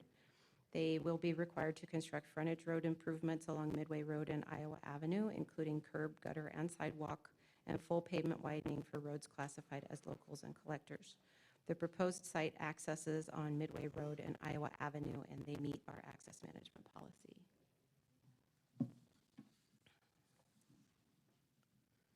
So the city's wastewater treatment plant currently has adequate capacity to serve this development. The city's sewer master plan consultant analyzed this, adding that this development to the Wilson Sewer Basin and found that there was sufficient capacity in the downstream mains. The development is unable to sewer the entire development by gravity to the Capriana Drive sewer main due to site topography. The preliminary plat reflects the westerly 37 residential lots require a pump station to pump back to the gravity main. This pump station shall be privately owned and maintained by the HOA. The city's water system has adequate capacity to serve this property. The city's pressurized irrigation system is limited in this part of the city due to the variable gravity irrigation delivery by the Boise-Kuna Irrigation District. The majority of the area is served from the City of Nampa Well 17. The developer will be required to construct these utilities to and through the property at the time of development. The proposed RS7, RS8.5, RS12, and RS22 are permitted zones under the Comprehensive Plan Future Land Use Map designation of low-density residential and medium-density residential. The property is located in an area that is designated as very low residential, and very low density, residential, and intends to stretch the medium density residential from the east and the low density residential from the southeast. It is not located within the Southwest Nampa Specific Area Plan boundary. The proposed annexation and zoning complies with the definitions for compatibility, density, and smart growth as they are outlined in the comprehensive plan. So the lot sizes within the 4 zones range from 7,000 square feet to 1 acre, with an average lot area of 10,401 square feet. All lots proposed meet the lot width and lot depth required by code. The required density range for the medium density residential for the RS7 and the RS8.5 is 2.51 to 8 dwelling units per acre. The required density range for the low density residential area in the RS12 and RS22 zones is 1 to 2.5 dwelling units per acre. On this 57.16 acres with 130 lots, the project proposes a density of 2.27 dwelling units per acre, thereby meeting the requirements of the low density residential designation. 15% open space is required in the platted areas with 2 qualified open space elements. The qualified open space is provided within 12.67 acres of the platted area, which is 22.17% qualified. Open space will include a natural habitat area that is 150 feet wide on 7.64 acres to buffer along the southwest side of the project. A 25-foot landscape buffer is required along Midway and Iowa. The landscape plan shows a 25-foot wide landscape buffer on these 2 rights-of-way. The landscape plan was provided with this application and is going to be reviewed, with the final plat will be when they are ready to implement it. Correspondence was received. There are 3 late comments in front of you this evening that talk about the number of lots, traffic, and preservation of wildlife. We also received 2 other comments that were included in your packet, talking about the type of great growth that is not sustainable or healthy for our community, that new growth is not paying for itself, and that taxes will go up with the level of service will go down. Other comments that were received for the Planning and Zoning Commission hearing regarding housing and loss of open space, requirements to potentially enlarge the open space, the fencing type on the subdivision, requiring single-story homes, questions regarding proximity to the lots to the southwest, and complaints about how it was notified.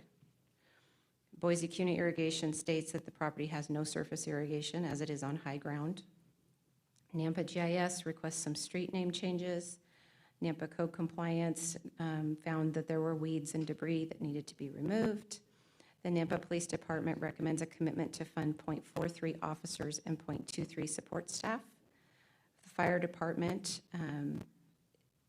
is located, let's see, this development is located approximately 2.7 miles from the fire station number 5 with an approximate response time of 7 minutes. This would create a demand for 0.37 firefighter positions. And then engineering, of course, lists their standard conditions of approval. So for annexation, there are 4 criteria that need to be met when determining whether or not an annexation is appropriate. First, the landowners have consented to this annexation. Second, the property is contiguous to the city limits. Third, the property is included in the annexation area within the comp plan. And fourth, the roadways surrounding it are subject to the memorandum of understanding between the city and the highway district. There are 3 criteria that you will need to find to establish the zoning on the property. Staff has found that this project is in harmony with the comprehensive plan.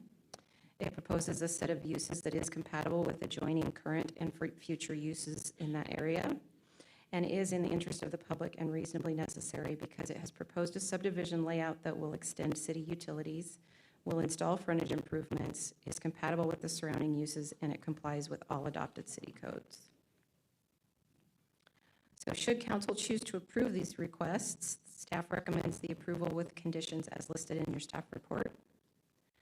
These are your potential motions, and I'll stand for any questions. Questions for Christie? Councilman Bills?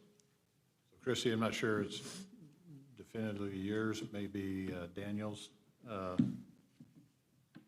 Based on the rendering that we're looking at and the maps that have been provided, it would indicate that the street section is separated sidewalk with a landscape area between sidewalk and curb. Is that correct? I am going to defer to Daniel on that. That is correct. Now that we've been doing that for the last 12 plus years, are we finding still working, or are the trees growing such that we're having asphalt damage and sidewalk damage, et cetera?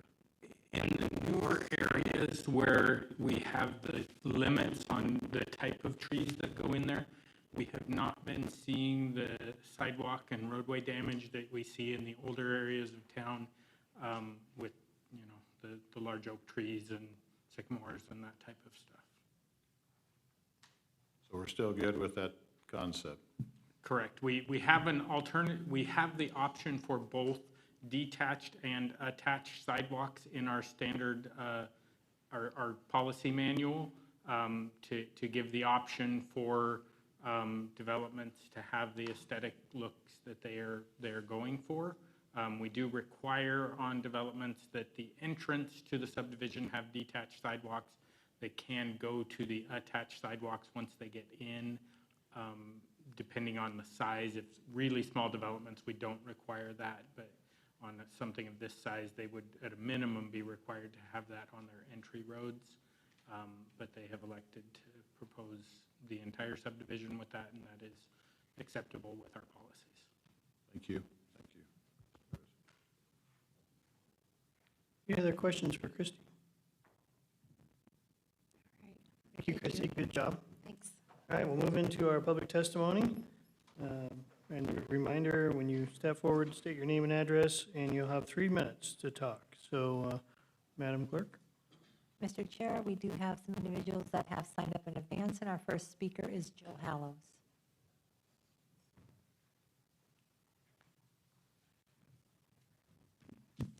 Good evening. My name is Jill Hallows. My address is 603 West Crimson Loop, Nampa. Although I believe that the property owner has every right to sell, I'm opposed to this development as it's proposed. Just because the development has complied with all the codes and laws and everything doesn't mean that it is in the best interest of the community. First of all, since Canyon County will be holding a meeting on October 16th to determine Nampa's area of impact, and this development falls within that area of impact. It seems premature to decide whether or not this development should be approved tonight. Secondly, it sort of feels like the public is not being heard by the council because you're continuing to be criticized for rubber stamping new developments at a pace that exceeds both Nampa's infrastructure and the budget. For infrastructure, this development will put hundreds of vehicle trips on the roads that haven't been changed at all to meet this need. And as far as budget goes, we know the budget is in trouble right now. Ford Idaho Center is a good example of that. When land is annexed into the city, and every time I hear the word annex, it just makes me tremble because the cost of extending services exceeds the amount of revenue that can be collected in taxes. Consequently, our property taxes will be raised to cover the deficit. I'm wondering if you know just how much this particular development will cost the city if it's approved. We're already behind in providing enough police, so I'm concerned about how much farther this will put us behind. Development is inching closer and closer to Lake Lowell. I'm concerned that increased human activity, light, and noise will negatively affect wildlife. You hold the keys to preserving this sensitive area, and I'm counting on you to put the needs of the refuge ahead of the needs of the developer. If you do decide to approve this project, please keep density in the very low range in order to keep pressure and traffic to a minimum. For example, the developer has added 3 lots adjacent to their green area. That would be lot 14, 15, and 16. And to me, this is greedy. Doing this reduces the open area for residents to recreate close to their homes rather than encroaching into nearby wildlife habitat. Mr. Chair, time. Thank you for your testimony. Who is next?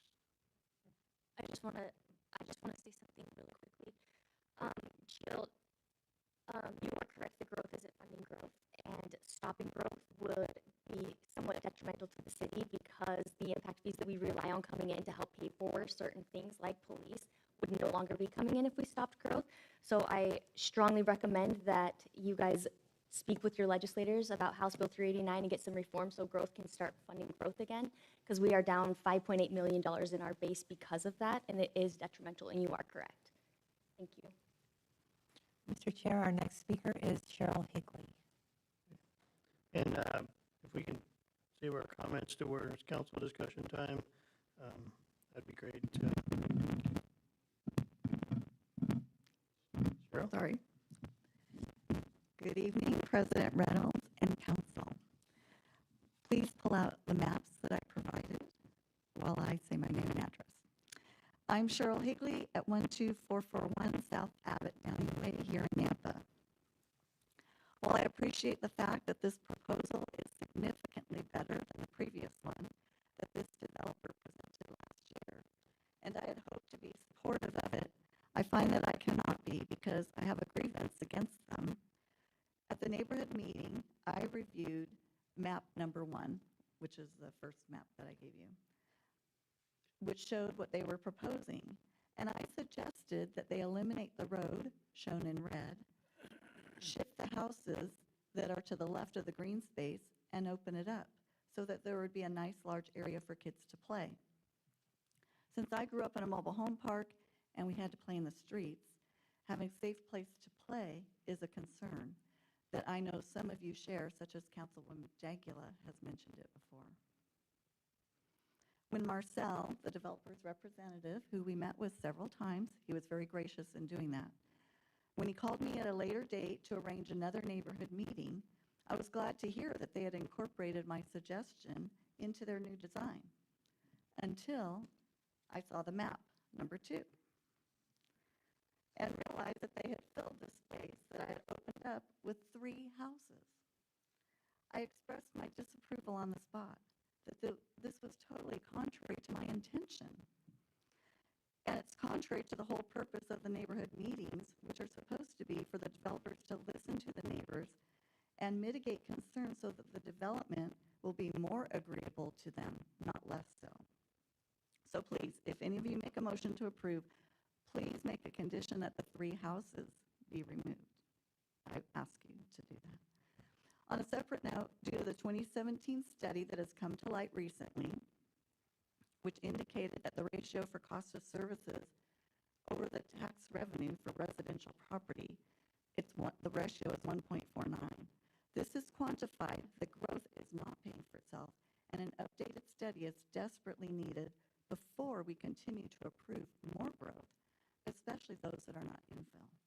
In addition, there will be, as Jill mentioned, a public hearing on October 16th before the Board of County Commissioners, where they will review and determine whether or not to reestablish the areas of impact, and this proposed development is within the boundaries of the area of impact. We do not yet know what the outcome will be. Due to these issues, the timing for this application is bad, and I would ask that you deny it. Thank you so much for your consideration. Thank you. Mr. Chair, our next speaker is Carol Gamble.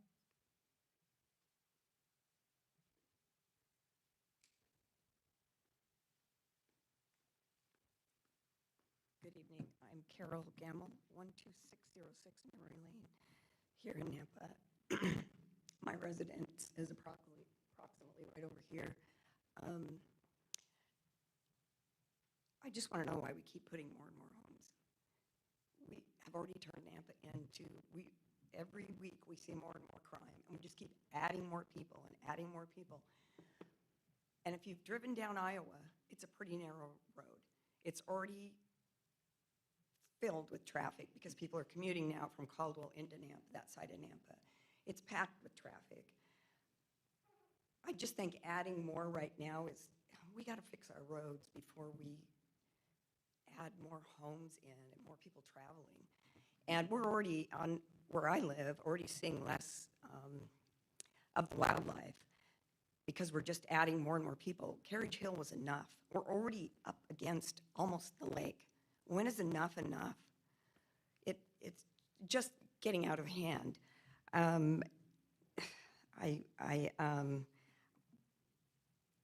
You said there's not going to be, they said there made some, they don't find a reason to have any turn lanes.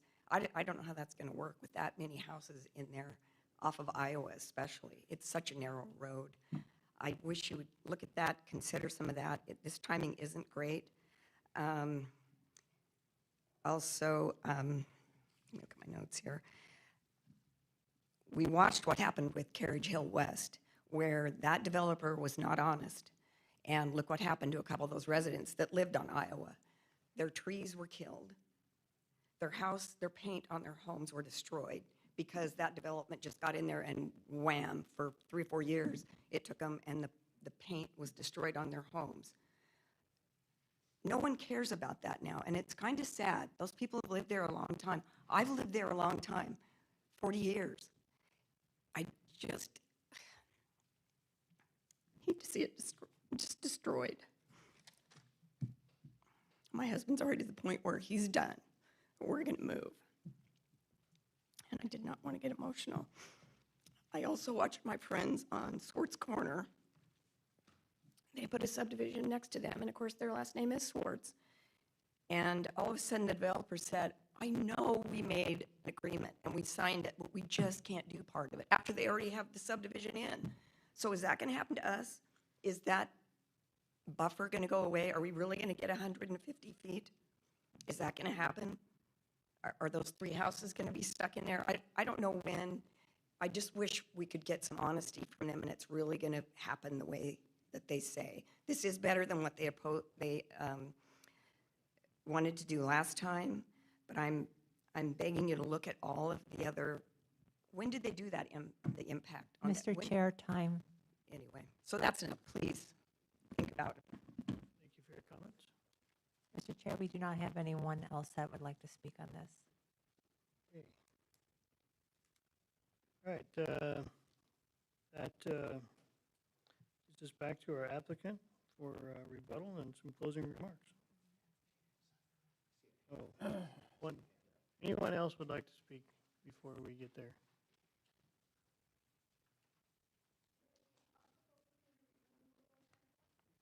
I'm sorry, your time is done. Thank you.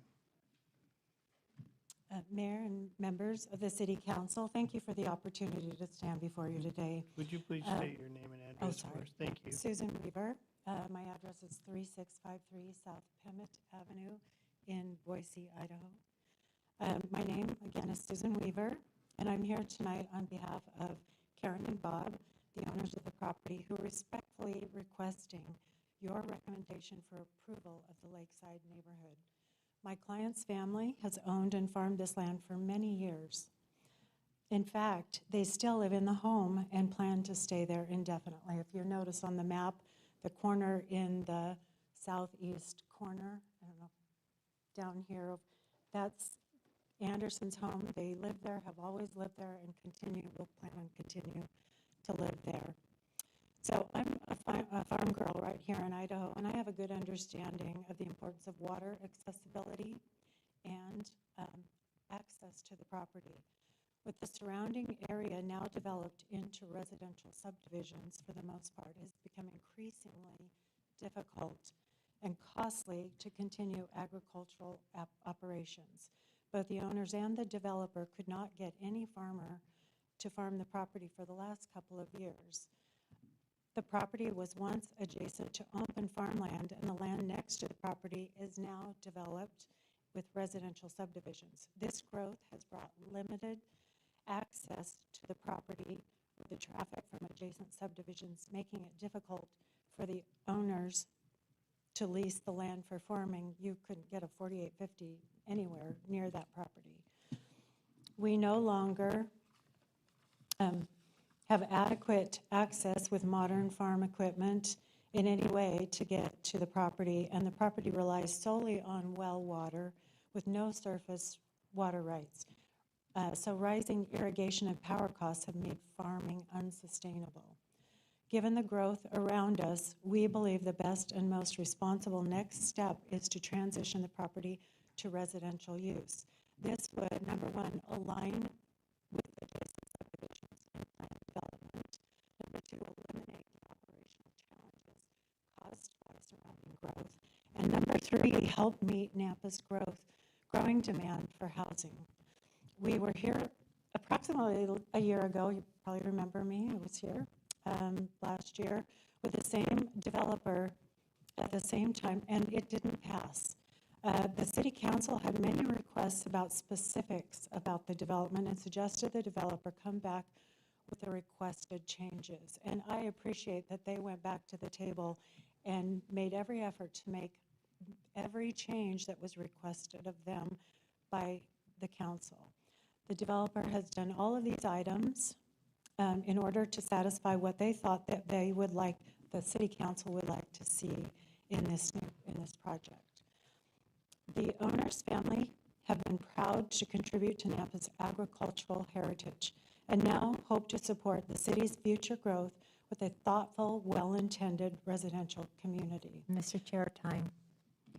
Thank you for your comments. Is there anybody else that would want to testify? Okay, seeing none, we'll move to the applicant rebuttal and closing remarks. You'll have 5 minutes. Thank you.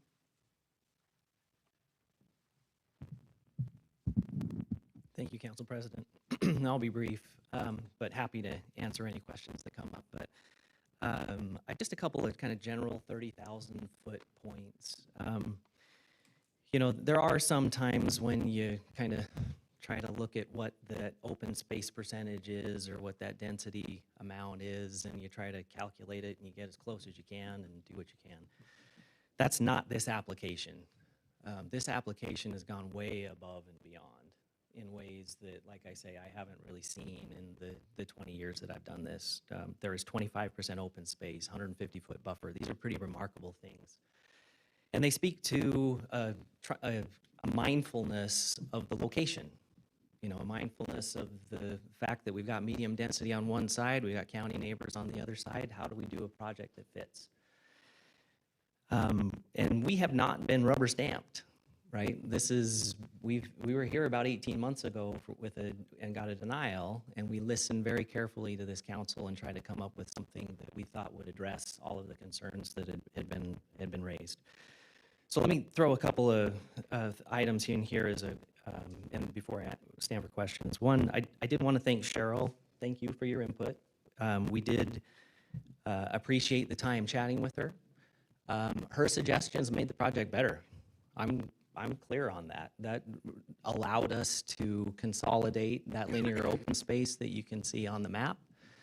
That resulted in a net of 2 additional lots. But I also want to have everyone keep in mind that this is a project with 25% open space and a 150-foot buffer and a significant pathway system and a tot lot and a dog park and sport courts. So if there is a project that has the amenities that are needed to keep the kids from playing in the streets, this is it.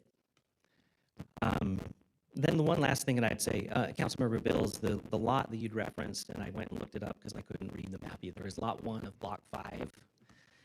And again, we've done everything we can to make this more livable, to listen to everybody, to do these huge open spaces. We're proud of that linear park. But my client's direction is that if the council would like to see us lose that lot and consolidate that into the linear open space, that we're willing to do that. So with that, I'm happy to answer any final questions that the council may have. Mr. President. Councilman Bills?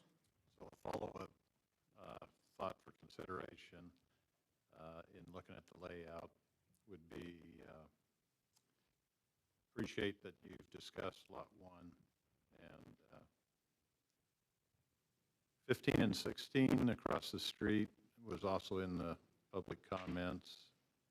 The question there would be, in my mind, is whether that would be green space, possibly what appears to be your basketball courts, and whether you thought you could, it seems like a potential building lot where the basketball court is, and move the basketball court more up into the central area of the community. Feels a little tucked away from a safety point of view and as well as feeling of access. So those are observations for consideration, but it seems like you would net lose one more home site, but that would certainly amplify the green space that's been mentioned by public comment. Also, I think it would help on whether it's a basketball court or pickleball courts, more in the central part rather than feeling like it's tucked down and away from really accessibility is pretty minimal. I'm just one who's concerned about placing things where people are able to see. Understood, Councilmember Bills. If you'll give me a little bit of patience here, I just wanted to chat. I understand. So.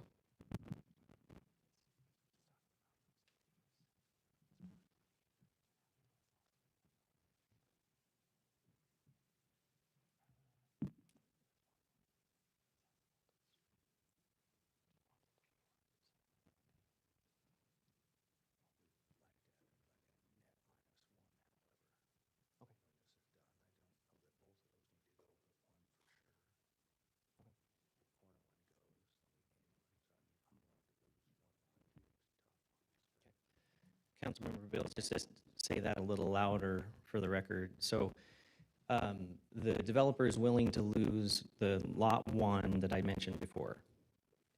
We're willing to explore that reconfiguration to move the sport court up to the general location of 15 and 16. But we would prefer that also be a net loss of 1 lot rather than automatically losing 2, because we think that we could make that work with only losing the 1.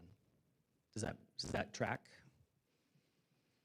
Right, because I'm thinking where you've currently got the sport court could become a buildable lot. Mm-hmm. Yep, we're thinking the same thing. Yeah, we're on the same page. So from your layout, it's a total net difference of 2 lots. Correct. Right. Yeah, so I think for purposes of trying to get and to distill it into a motion, and I don't want to be presumptuous, I just want to say this out loud because sometimes I find that it helps to try to suggest something, is that it would be the loss of lot 1 and then the loss of 1 additional lot in order to reconfigure the sport court into the more central park area. I think we're on the same page. I believe so. I just think that would be helpful to the community as it gets built out. And further, I just want to comment that I think, the layout's been good, the public's been giving input, you've received it, you've modified, you've worked on a new plan that is good and transition. So, I think it's positive. I think it's why you received some positive at the planning and zoning side, I would assume. Thank you, we appreciate it. Any other questions from the council? I'd move to close public hearing. I'm still able to ask staff questions if we close public, correct? Yes. Thank you. Sorry. No, you're fine. Second. All in favor? Any roll call on that? On favor? Aye. Okay. Public hearing's closed. Council is on for discussion. Council President, Council Griffin? staff, is the current proposed densities of this plan conducive to the Southwest Area Plan that was adopted by council? Councilman Griffin, these densities match what's in the comp plan now. Since this is not in the Southwest plan, we couldn't use those numbers. So it is too far south to be considered 1 or less dwelling unit per acre or cluster that was proposed on that.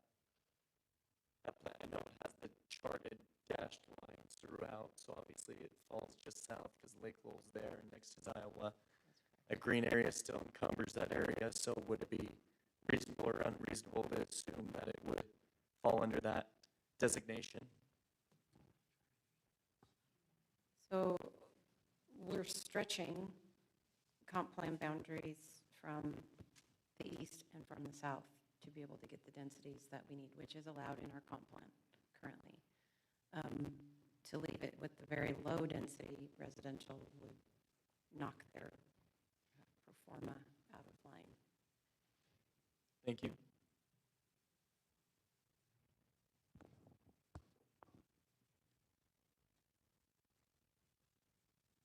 Who do we address? Who do we address? President, yeah, thank you. He's gone. Daniel, question for you. Do we have any improvements on Iowa in the near future? I don't know if I missed that or if we spoke to it. Councilwoman Jangula, we do not have any current plans for improvements on Iowa.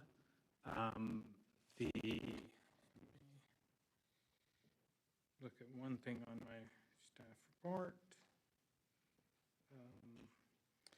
Iowa is a local, and so they will be required to do improvements on Iowa as well as on Midway as part of their development. But the city does not have any plans for that, but the development itself would do improvements on those roadways. Can you remind me what those are? So Iowa being a local roadway, they would be doing curb gutter sidewalk along the north side of Iowa, as well as some pavement widening. And on Midway, curb gutter sidewalk and pavement widening. Midway will be wider than Iowa, just because of the traffic volumes associated with those roadways. Thank you, Daniel.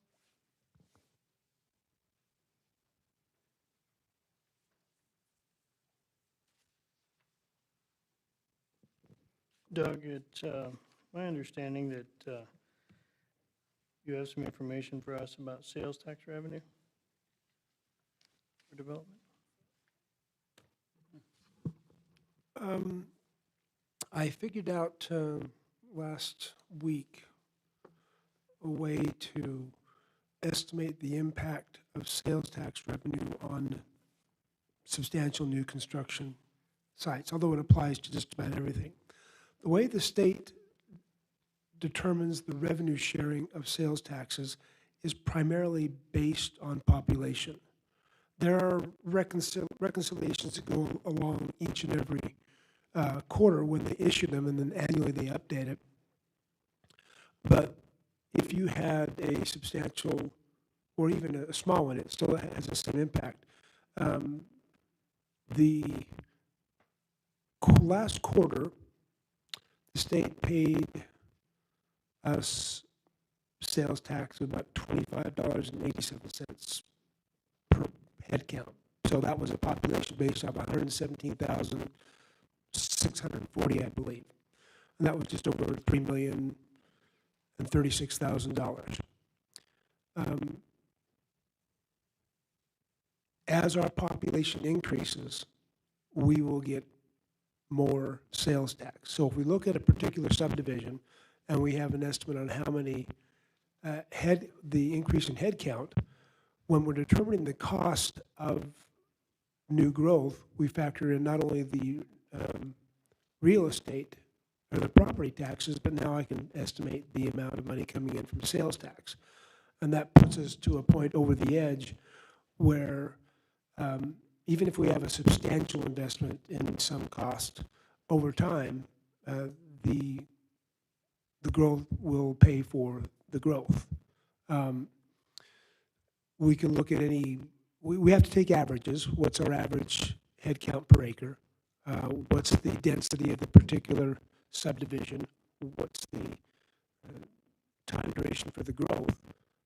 And the relative property taxes. But yes, we have a concept now where I can estimate the amount of money coming in, and I factored in one particular analysis, all the police impacts growing at, say, 6% per year. That's about the average cost of growth for public safety. It's about 6% per year. Factored in 3% annual statutory increase on property taxes. And without the sales tax, growth did not pay for growth. It was nip and tuck, but when we add in the sales tax, that puts us over the top that we actually are in a point now where we can substantiate. So yes, growth will pay for growth if we factor in the sales tax. I'm not bringing in impact fees or anything like that into the equation, but I've got some data I can share in a later time where it shows exactly what that looks like. Council President, Councilman Griffin? what is the sales tax average per capita? The dollar amount $25.87 per head? That's Nampa. Each particular city has a slightly different number, and they reconcile them over time. Some will go up, some will go down. If you're greater than the average, you get less. If you're less than the average, you get more. But it's primarily based on population. Okay, and for a high number, is 25 or would 30 be a more reasonable high number in calculating the sales? Probably about 28. I think Nampa was at 27.50, and we were at 25.87. Idaho Falls was at almost identical to us. So it depends on your population, how fast it's growing, and how fast it's growing relative to everybody else. Okay. And what do we average per household, number of heads in per household? Is it 2.8, or what's our staff average? It's about 2.6. So $72. But that doesn't speak to density, right? So a more dense neighborhood would have more property tax, more sales tax. A less dense would have less sales tax. So in a project similar to this, what would the head ballpark? I know I'm putting you on the spot, but this is new information that I find very relevant. What would the high number be per head in a density similar to the project that's proposed? It's still going to be right now that same 2587. But if you did a Google search on Nampa and asked, or an AI search, what the average population is per acre, it's somewhere between 4.8 and 5.52 in the last census survey. So that's per acre. But that's going to change again with density by the location. Okay, so follow up, just going down this line, so let's say roughly $100 that we'd see in sales tax increase with a 2.6%, that's a higher number rather than 72.8.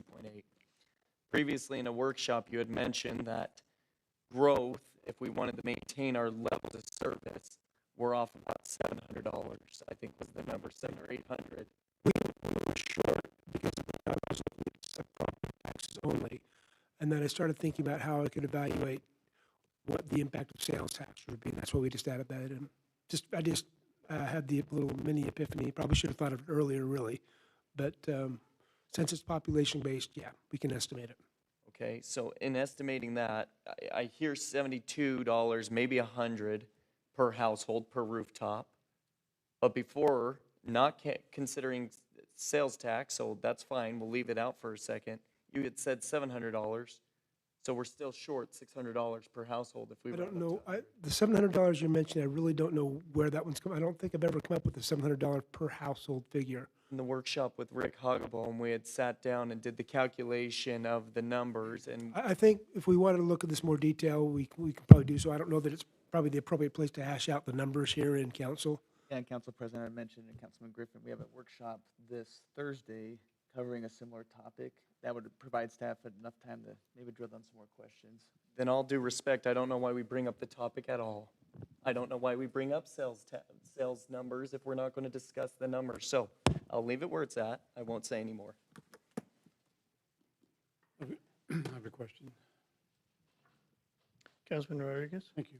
This is for Daniel. The one thing that I'm concerned with, Daniel, is the close proximity of the gravel pit to this new subdivision. So is there any different parameters or regulations regarding the closeness, the protection of those neighbors from that gravel pit? Mr. Chair, Commissioner Rodriguez. Councilor Rodriguez. Sorry. Sorry, Councilman Rodriguez. The gravel pit is an existing use within the county. And so I'm not sure that I'm not sure what protections you would be looking for them with it being an existing operation that has the appropriate approvals for that use. I think it would be a case of the property owners that would be purchasing there would be aware of that. It would be incumbent, honestly, on the realtors to make sure they disclose that there's a gravel pit there and what those operations might look like. But from the city perspective, I don't believe we have any thing that would speak to what you're asking. And I'll defer to Preston if he's got a different answer. Okay, follow up then. I'm thinking about maybe 150-foot buffer with definitely a fence, of course. That doesn't solidify the noise and the dust, but maybe a set of trees along that or surrounding that to keep them from the neighbors, from the new subdivision, and maybe a fence on the south side of that as well. We can impose that as a modification, right? That would be at the will of the council. I'm just trying to figure out what's the best for the community that's in that area. So, okay, that's up to the council then. Okay. Mr. President, Councilman Bills? so on that subject, where there's existing conditions, typically either in the covenants or sometimes even in disclosure, those type of call-outs will be made.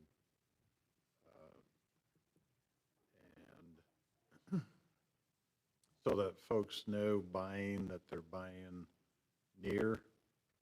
It's not necessarily adjacent, because I believe the gravel pit was required to set aside a certain distance to their property line. but I don't know that for certain, as far as being stated as fact. Don't want to mislead there. So from the standpoint of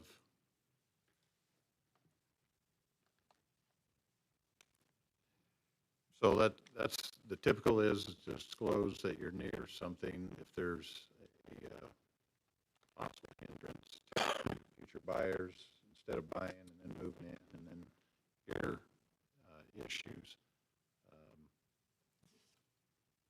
In terms of being adjacent and whether to set aside the green space, that would be an item of possible discussion. Well, it would reduce the density for one, to give it a wider protection, I guess, for land user. Well, it may not. It just may be decreasing the amount of green space on the southwest side of the project, which was part of council's request last time, was to have some buffer to those county residents and put some of the buffer space between the gravel pit and the plat. As they presented, there's quite a bit of buffer space between the large lots and the county residents for a possible little more buffer on the north side. That's an option. Well, I'm concerned with those neighbors that they're that right up against it. That's all. Thank you. I want to make a comment about keep hearing about the comments that Rick Hogeboom made about growth not paying for growth. I feel like that comment's been taken out of context based on what I know of those comments. If we have one kind of growth that's a cookie cutter house and that's all we build, that's one thing, and that's where growth wouldn't be paying for growth. If we have a mix of growth of industrial, commercial, residential, different styles of residential, that's where growth pays for growth. And we have to have that tax base in Nampa, and we have to continue to have diversity in our growth.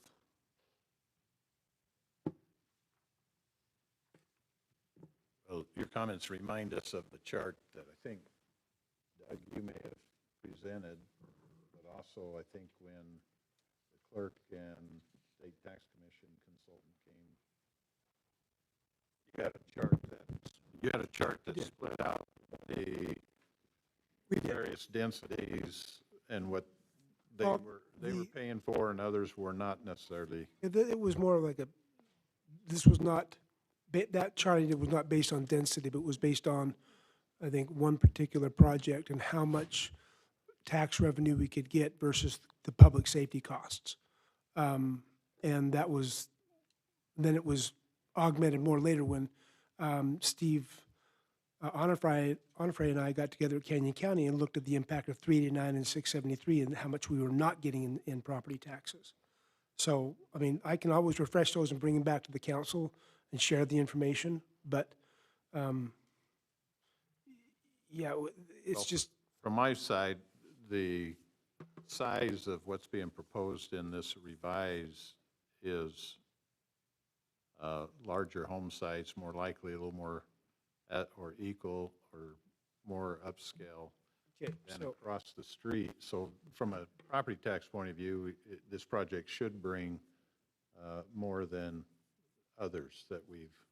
Okay, yeah, the property tax, if I have the valuation, the total taxable value, I can figure the estimated property tax, and I can figure, based on the number of homes and an average head count per home, how much we're going to get in sales tax, but I need a little bit of groundwork to get that information. For this deal, I'm not looking for that detail as much as just general. Yeah. Yeah. And I think that one, it really comes down to,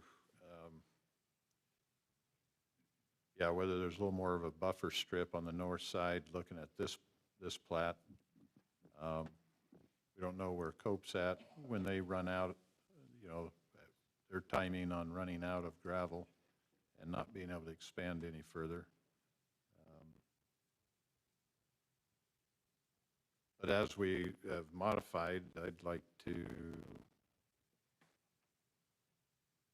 make a motion. So I would move that we approve the annexation and zoning as presented, and with the modifications to the plat, reducing 2 lots and relocating the sports court as discussed. Second. Discussion on the motion? Council President? Councilman Griffin? I'm just trying to decipher from the comprehensive plan to the future land use map to the Southwest area map, how this would be conducive. I know we've heard explanations of stretching the numbers from the eastern portion. I think Midway is a significant roadway to be able to decipher the 2 land masses and decide what density can go where. I argued this during the Southwest area map amendment timeline. I think that we are not putting the interest of the public and what's reasonably necessary in that area as is required. And I feel even with the reduction of those 3 extra lots, which I do believe are necessary simply because of the power line, that we're still not meeting the goal and the expectation that we've worked hard to set. So I'll be a no.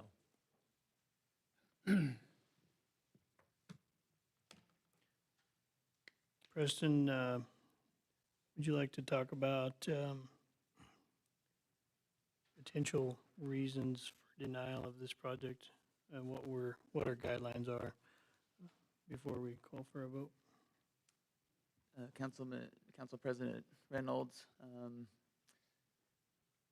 this is a legislative decision, obviously, and that means it opens the playbook up for you for reasons to evaluate it, including for passing it.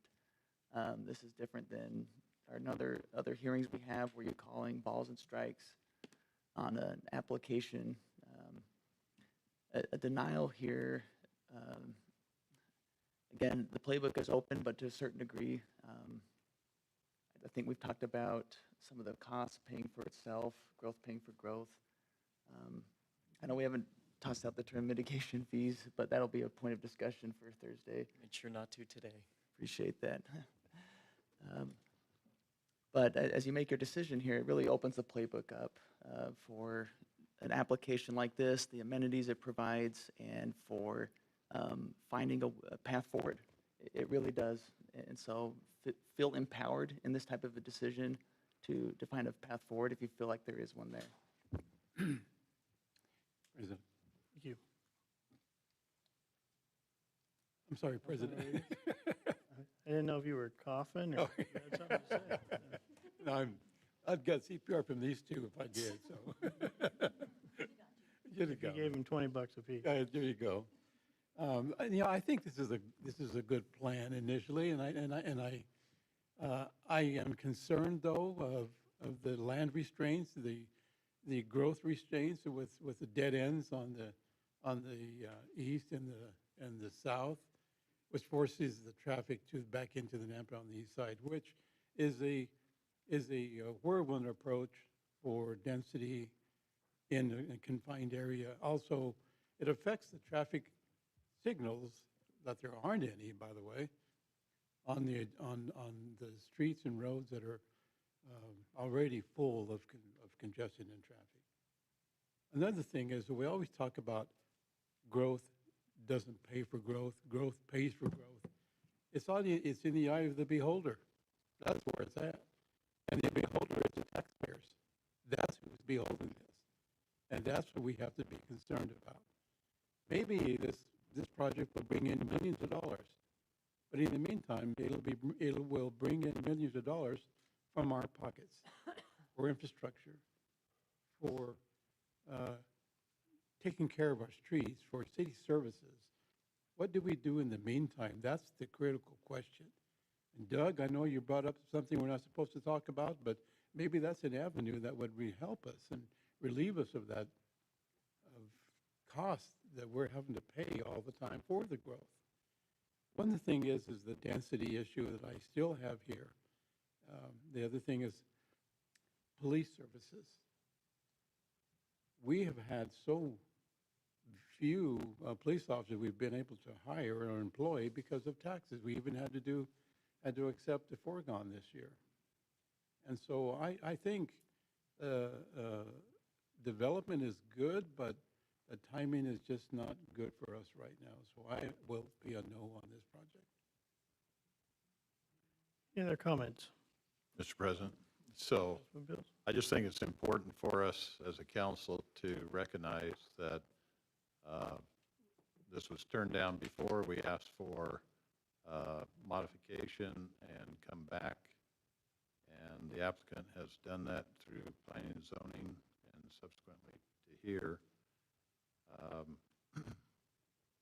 RS7 is the lowest size, and they've put in the greenscape, they've put in the lots that was discussed before. They're willing to make additional modifications that was brought up from public members.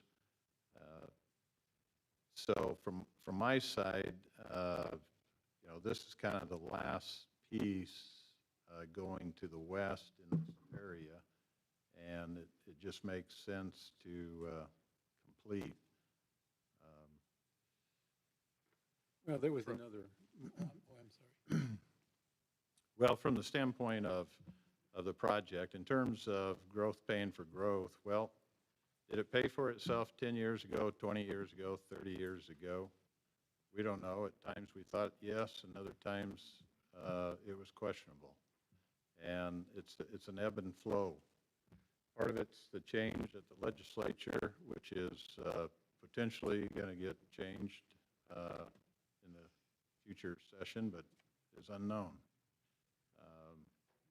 But I think from the standpoint of if we're going to say no to projects coming to us that meet our ordinances because we're afraid of passing something, then we have to look at citywide a policy change. It doesn't start and stop on the dime. So this project was denied, and they've put forth a great deal of effort. Every project has a great deal of effort and financial investment.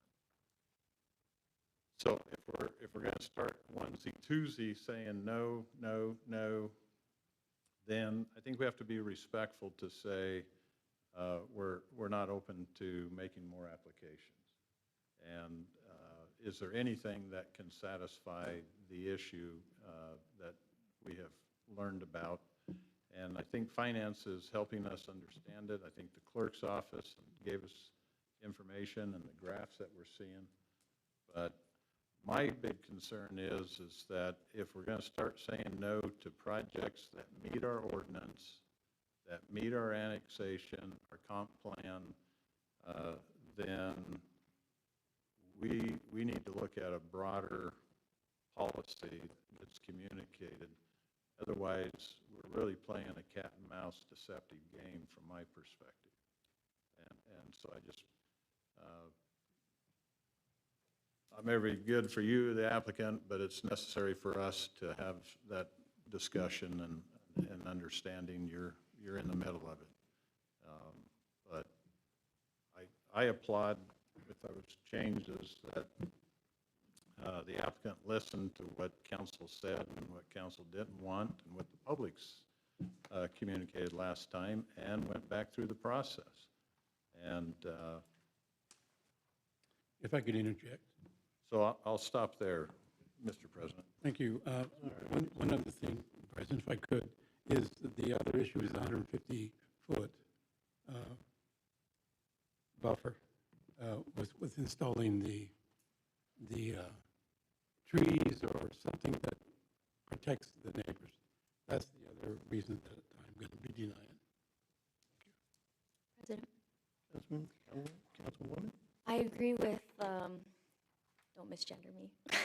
Just kidding. I agree with what Councilman Bills says. I mean, if we are going to cherry pick in that sense, then we as a council have to be bold enough to say that we are doing a moratorium, and none of us up here have said that we want to do that. That's not a conservative thing to do. And so we do need to appreciate the fact that, at least I appreciate the fact that they have done what we've asked them to do. They've come back with a good project. I'm very, very pro diversity of housing. I do not like the cookie cutter type things. That is not what this is. This is well developed or well thought out.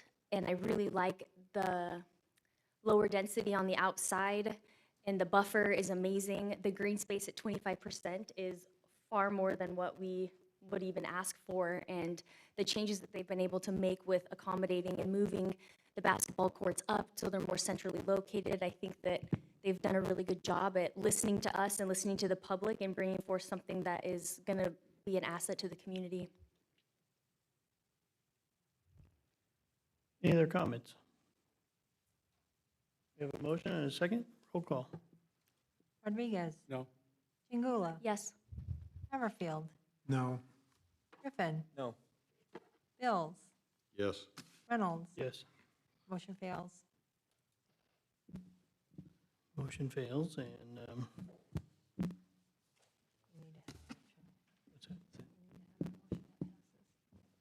We gonna take a new motion here? you take a new motion. And just to help aid the discussion, you know, as staff, we set the, that was a bowling analogy, we set the lane, you guys decide how to throw it down the lane.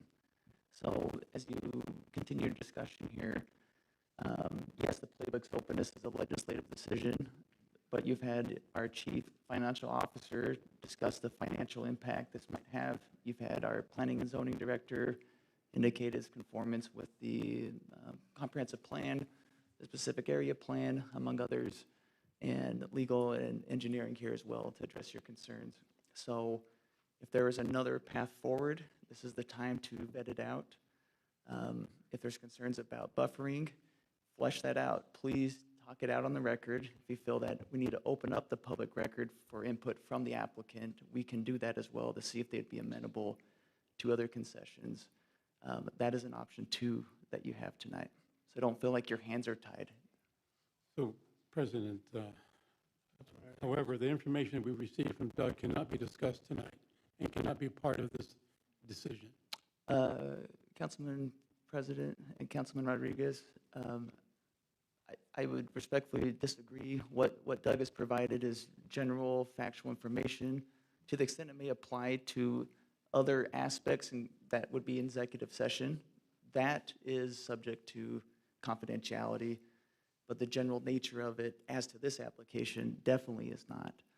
So those comments are appropriate and wouldn't violate anything else.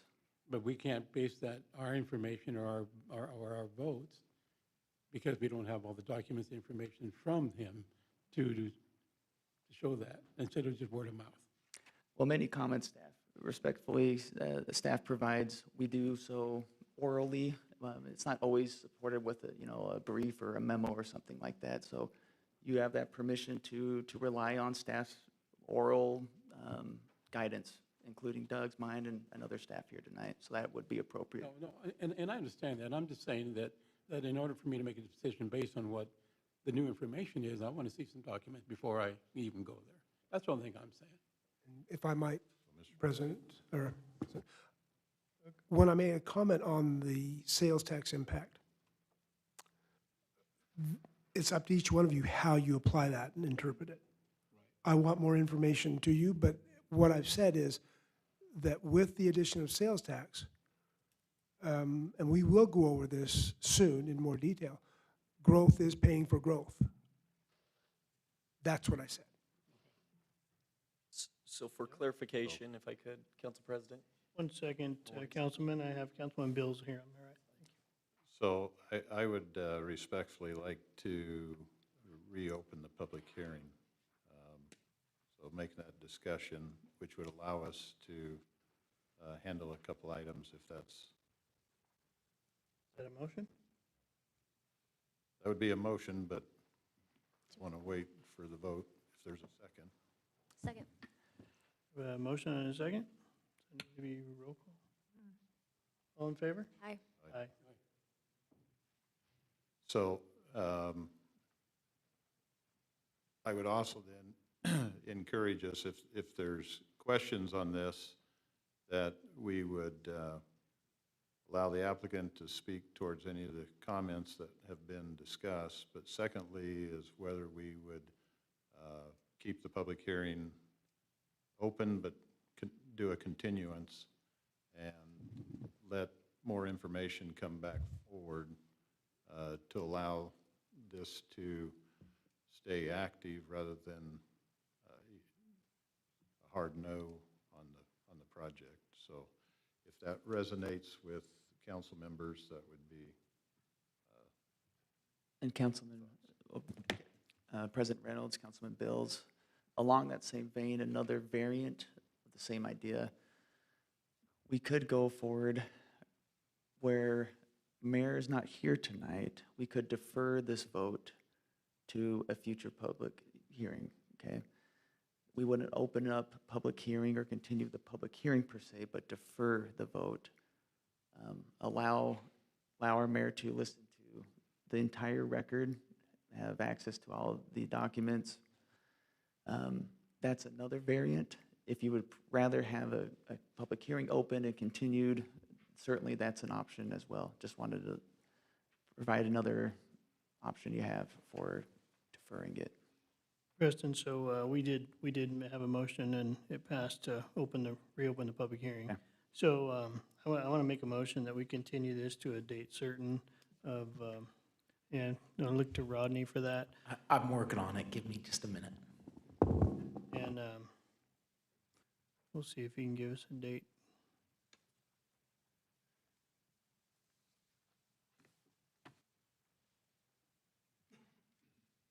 What's the reasoning to continue?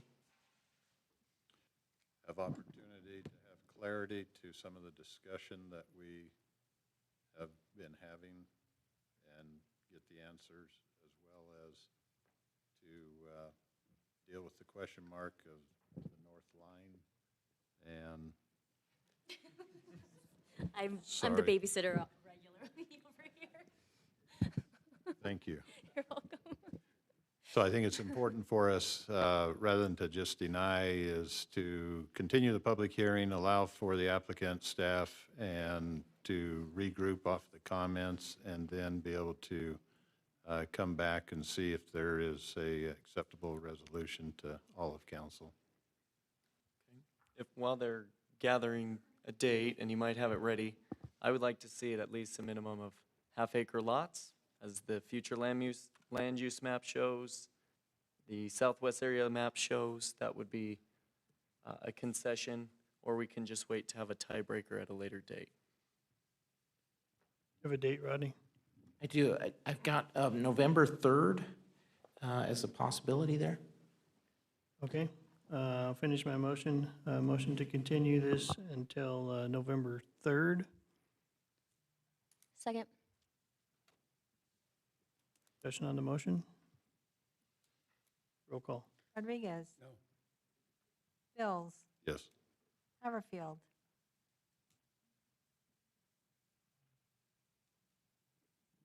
Can you remind me what the date is for the meeting with the Canyon County Board of Commissioners? Is that October 16th? October 16th, yeah. This would be November 3rd, so we would This would have be after clarity. that. Yeah. Okay, so I'll say yes. Griffin. No. Chingula. Yes. Reynolds. Yes. 4 in favor, 2 opposed, motion carries. Okay, this will be brought up again on November 3rd. Thank you. All right, moving into unfinished business. The first one is 9-1. It's an action item, authorize mayor to sign resolution for City of Nampa adopting a comprehensive plan text amendment incorporating by reference the capital improvement plan and associated fees submitted to the city on April 18th, 2025 as Appendix D, incorporating by reference the capital improvement plan and associated fees submitted to the Nampa Fire Protection District on February 21st, 2025 as Appendix D1, revisions to Section 7321 for clarity on the Nampa Fire Protection District services, and the addition of Section 7327 to outline the City of Nampa's authority and intent to collect fire district development impact fees under the terms of an intergovernmental agreement with the district in the Nampa 2040 Comprehensive Plan and providing for an effective date.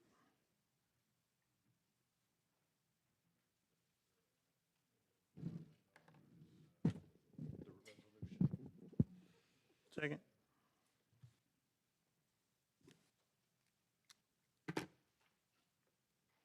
Roll call. Rodriguez. Yes. Angula. Reynolds. Yes. Haverfield. Yes. Griffin. Yes. Bills. Yes. All in favor, motion carries. I did hear that. Item 9.2. This is an action item. It's requested to pass under suspension of rules. First reading of corrected ordinance number 4864 for annexation and zoning to IL zoning district and potential development agreement for a 2.36 acre parcel at 76 North Happy Valley Road and the abutting right-of-way on North Happy Valley Road for Blake Wolf representing Myra Beltran Felix. An ordinance of the City of Nampa, Idaho, determining that certain lands commonly known as 76 North Happy Valley Road, parcel number R21631, located in the southwest 1/4 of Section 19, Township 3 North, Range 1 West, Boise Meridian, totaling 2.36 acres more or less, be contiguous to the limits of the City of Nampa, Canyon County, State of Idaho, and that said land should be annexed into the City of Nampa and be zoned IL Light Industrial on 2.36 acres more or less, declaring said lands by proper legal description as described below to be a part of the City of Nampa, determining that said annexation and zoning has a consent of landowners, it is contiguous to the city limits, and it is consistent with the comprehensive plan, directing the city engineer and the planning and zoning director to add said properties to the official zoning maps of the City of Nampa, and to designate said properties as IL Light Industrial as set forth herein on the official zoning map and other area maps of the city, providing for conditions of approval, providing for recordation, providing for severability, providing an effective date, repealing all ordinances, resolutions, orders, or parts thereof in conflict herewith, and directing the city clerk to file a certified copy of the ordinance and map of the area to be annexed with Canyon County, State of Idaho, and the Idaho State Tax Commission pursuant to Idaho Code Section 63-215. Make a motion to pass the ordinance as read under suspension of rules. Roll call. Rodriguez. Yes. Angula. Bills. Yes. Reynolds. Yes. Griffin. Yes. Haverfield. Yes. All in favor, motion carries. Item 9.3, and this is requested to pass under suspension of rules also. First reading of ordinance for annexation and zoning to RS6, single-family residential potential development agreement and preliminary plat for Swainson's Hawk Arbor subdivision at 0 West Greenhurst Road, 39.42 acre parcel for Trilogy Development representing Corey Barton. An ordinance of the City of Nampa, Idaho, determining certain lands commonly known as 0 West Greenhurst Road, parcel number R320970130, located in the southwest 1/4 of Section 32, Township 3 North, Range 2 West, Boise Meridian, totaling 39.42 acres more or less, like contiguous to the limits of the City of Nampa, Canyon County, State of Idaho, and that said land should be annexed into the City of Nampa and be zoned RS6 single-family residential on 39.42 acres more or less, declaring said lands by proper legal description as described below to be a part of the City of Nampa, determining that said annexation and zoning has the consent of the landowners, it is contiguous to the city limits, and it is consistent with the comprehensive plan, directing the city engineer and the planning and zoning director to add said properties to the official zoning maps of the City of Nampa, and to designate said properties as RS6 single-family residential as set forth herein on the official zoning map and other area maps of the city, providing for conditions of approval, providing for recordation, subject to the terms of that certain development agreement between the applicant and the city, providing for severability, providing an effective date, repealing all ordinances, resolutions, orders, or parts thereof in conflict herewith, and directing the city clerk to file a certified copy of the ordinance and the map of the area to be annexed with Canyon County, State of Idaho, and the Idaho State Tax Commission pursuant to Idaho Code Section 63-215. Move this pass under suspension of rules. Second. Roll call. Rodriguez. No. Chingula. Yes. Bills. Yes. Griffin. Yes. Haverfield. Yes. Reynolds. Yes. 5 in favor, 1 opposed, motion carries. We stand for a motion to adjourn into executive session pursuant to Idaho Code 74-206. 1. Oh, no, I'm sorry. 1. Point of order. You need to identify the exact code. So it's Idaho Code 74-2061 and then whichever subsection. I did say that. Okay. pursuant to Idaho Code 74-2061, and it's for item J. And C. Oh, and C. You throw C? She's not marked on my thing. So item J and item C. All right. Have a motion, a second? Second?